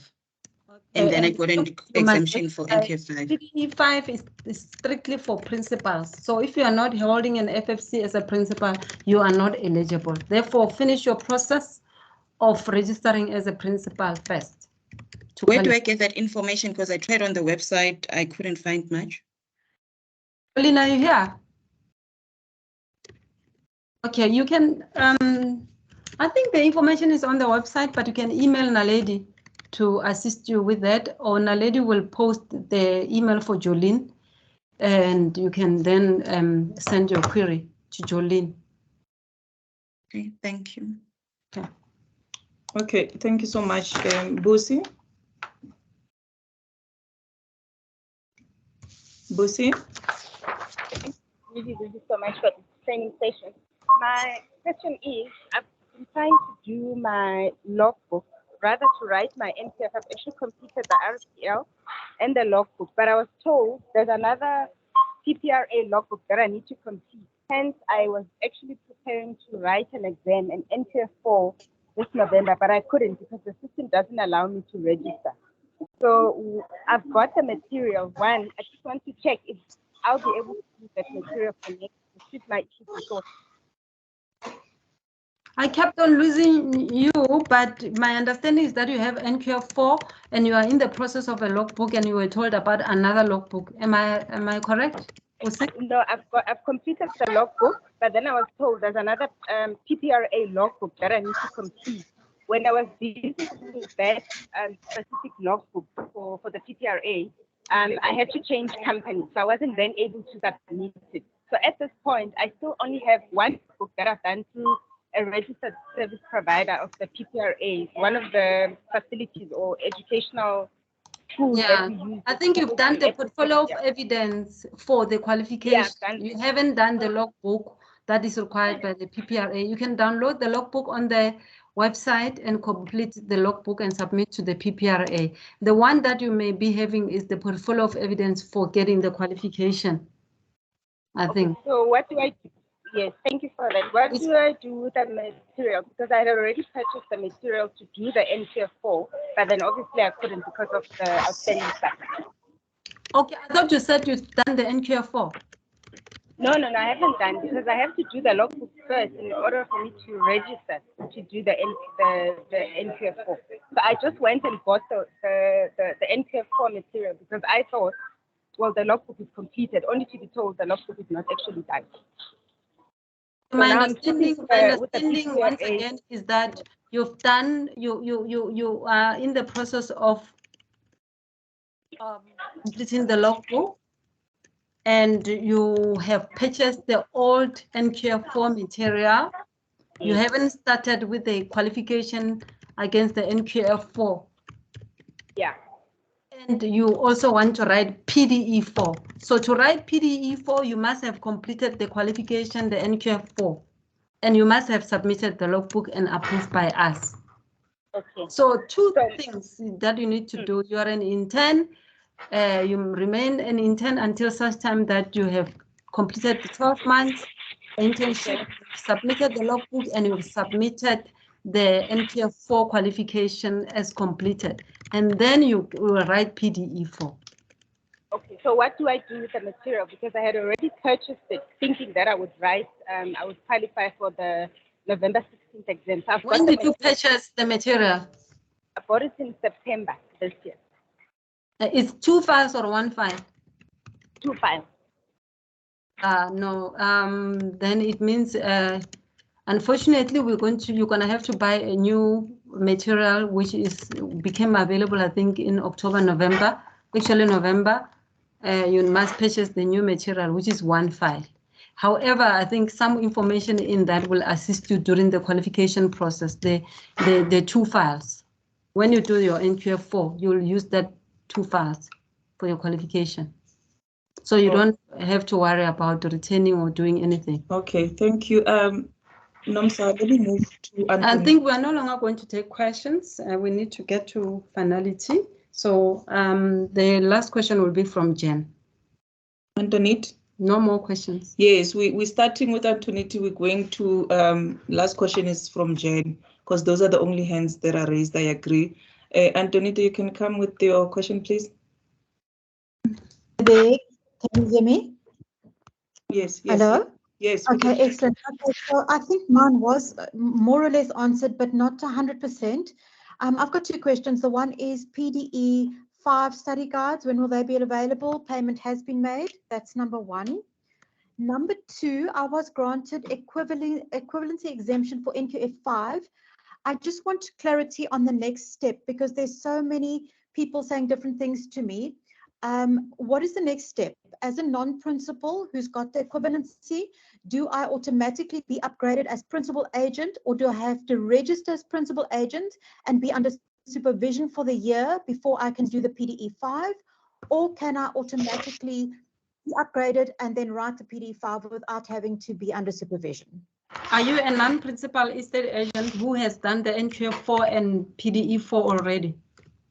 That is correct. You're qualified NQF 4, PDE 4 done, written past. Done Then you must dusted, register, same as the question that was asked by Wusi, you must register, or Palisa, or someone, you must register as a principal first before you can write PDE 5. And then for the study guide material that you say you ordered and it's not available, please send us the order form together with payment proof. You can send to Mashudu as well, together with the order form, so that Mashudu can advise you about the material. Perfect. Thank you so much. Okay, thank you. Let's go to the next person. Willie. Okay, Willie is not winning. Me again. I keep on muting Olga, but I see she keeps on unmuting herself. Willie, going once, going twice? Yes. Hi, Naledi. Okay. Maybe my query is not relevant to the current discussion. I just want to make sure, some time back, I noticed that my date of birth on the PPRA portal is incorrect. And I have since logged numerous queries or emails, and the system does not allow me to change it. So I have sent numerous emails and still I haven't received any response regarding that. Okay, you need to send your query to Jolene directly. Jolene's email is on the website. All right. Sending the documents, the proof or certified documents like certified ID indicating what is wrong with your details on our website or on our systems. All right. So that she can help you. Yes, and also please look at the chat. We've shared email addresses for Education's department. Any queries, CPD, allocation of CPD, education queries, please email Mamiki and Dagi, and registrations. We've shared the email for Jolene on the chat and his cell phone number. Just check the chat while we take another question. Roger, please come in. Thank you. Roger? Unmute, Roger.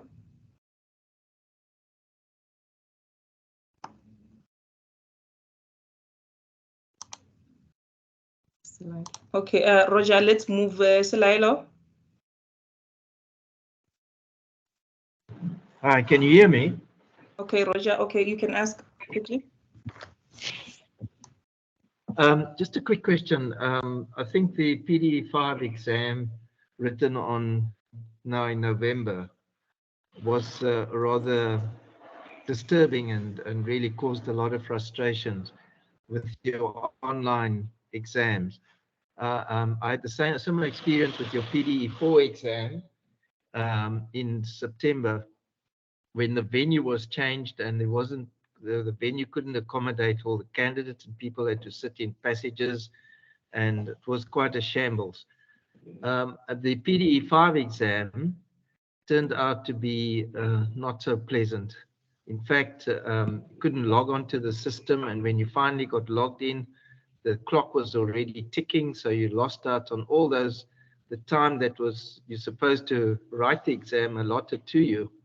Turned out to be really, really a disappointment.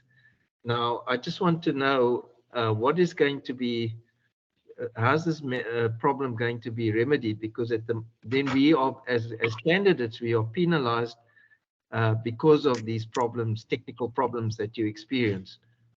And if we have to rewrite, do we have to pay the fees again? What do we do? Yeah, okay, so we apologize for the technical glitch that you've experienced during when you were trying to take up the exam. All candidates for exam and for the entire industry, all candidates that are going to write the exam are always advised and required to join the sessions, that tutorial sessions that the PPRA organizes with Rekindle and UNISA, and also to complete the practice exam, because these sessions are required are prepared for you so that you can make sure that you test your computer and you are ready to write the exam and all technical glitches are sorted out. Now, those who experience technical glitches, we have gotten their details. We've communicated to UNISA or Rekindle to check what has actually happened and whether they were granted their 4 hours of writing the exam, because the exam duration is 4 hours. So if you were disadvantaged, like you're saying, the clock was ticking, which is unlikely, you wouldn't find the clock ticking,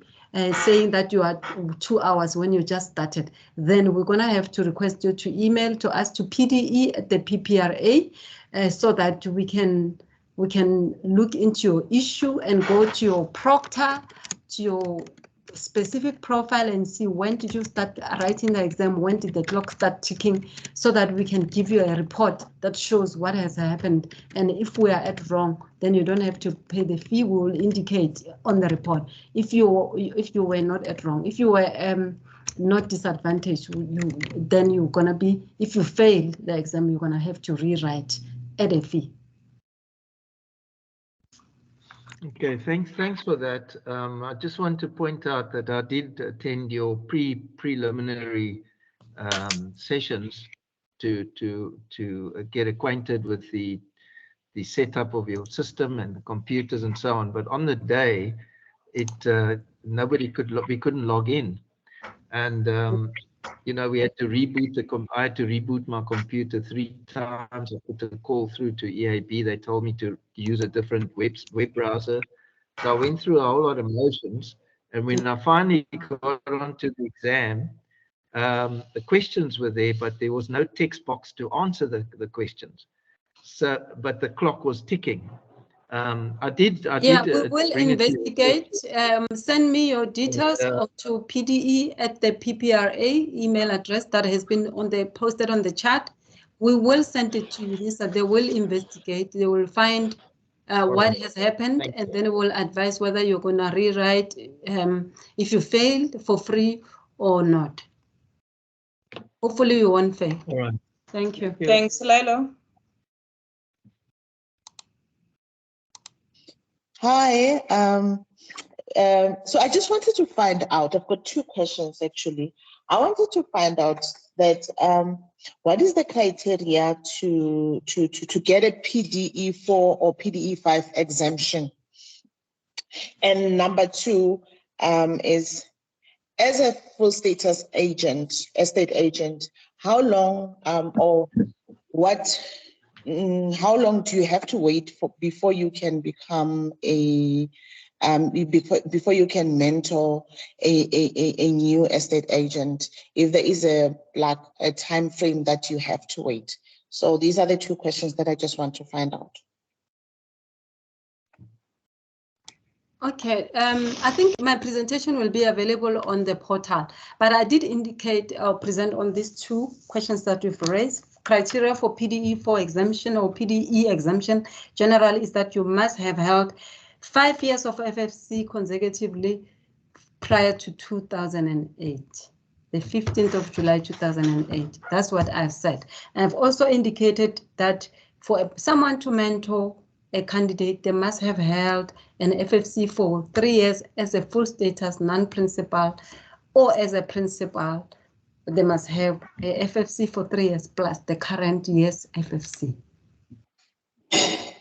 Oh, okay. So maybe please just bear with me a minute. I've had an FFC for 4 years consecutive, and then I became a full status agent at the beginning of the year in January. So do I qualify or not? You mean qualify to mentor? If you have Yes. 4 years of FFC, yes. So the FFC, that I don't have to wait few more years, the 3 years that you're talking about, before I can mentor. If you're a full status estate agent and your principal assigns you to mentor in that particular firm, remember you don't mentor anyone. It must be in the same firm. Then you can mentor if your principal nominates you to mentor, then you can mentor the candidates that join your organization, your company. If you have 3 years plus current FFC. Okay, thank you so much, Okay, Buddha. thank you. Buddha. Buddha. Maybe he's struggling to unmute. Should we go to Eddie? We'll come back to Buddha. Eddie, can you unmute? Eddie? Buddha? Okay, we're gonna go to Hello. Okay, Eddie, unmuted, you can ask. Okay, fine. I've got a diploma in auctioneering with SA College of Auctioneering, acquired in 2018. I have now a PDE5, that is MPR, RE in real estate. And then, if let's say I like to continue with auctioneering as a career, do I have to do the incoming NQF4 in auctioneering and further do NQF5 in auctioneering as a principal? That's it. Buddha, if you have NQF5 qualification right now, and you have written PDE5 exam, is it Buddha or Eddie? Oh, sorry. It's Eddie. Yes, yeah, sorry. So if you have got the qualification in real estate, NQF4 and PDE5, you met the requirements for a principal real estate agent right now, my understanding. Therefore, as we said, we will exempt people from doing the auctioneering. But if they want to pursue the auctioneering to have the knowledge, they can do that, but we will exempt them. That's what we said.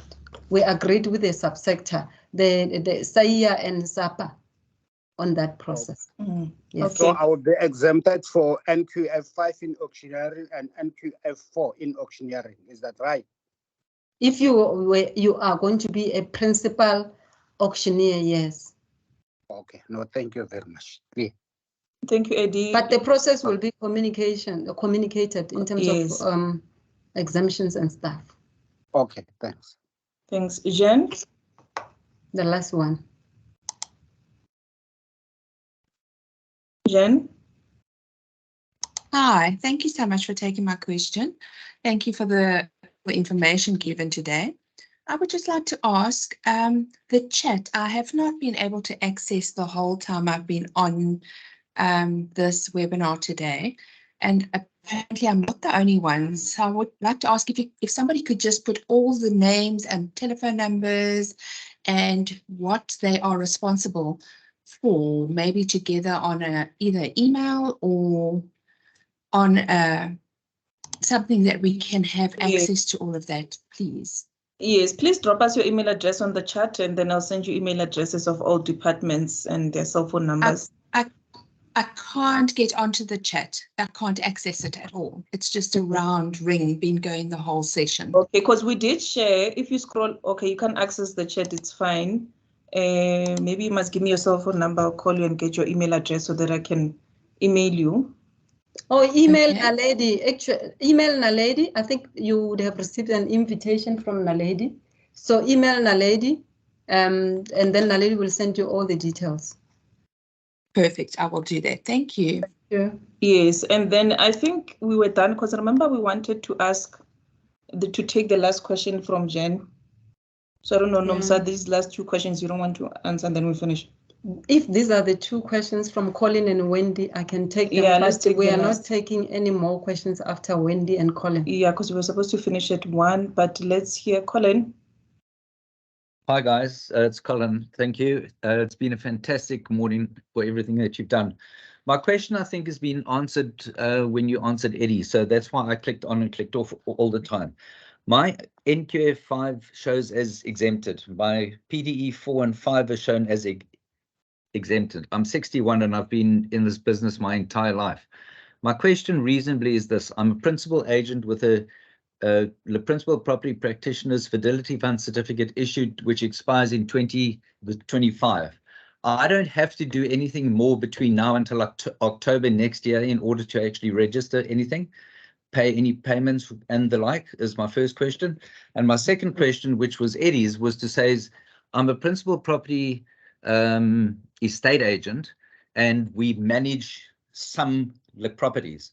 I need to make application to register to be the property manager for those properties. A, B, do I need to do any further qualifications? And C, if I was wanting to go into the auctioneering business, like Eddie mentioned, would I have to do any further qualifications? Okay, let's try. Okay, so you are a principal right now. Correct. You met the requirements, NQF 5 and PDE 5, right? NQF 5 and NQF 5. And yes, but I've been exempted for NQF 5, PDE 4 and 5. Yes, sure. You met the real estate subsector requirements. Yes. But now you want to cross over and do be in the managing agent subsector as well as in the auctioneering. So in other words, you're going to practice in 3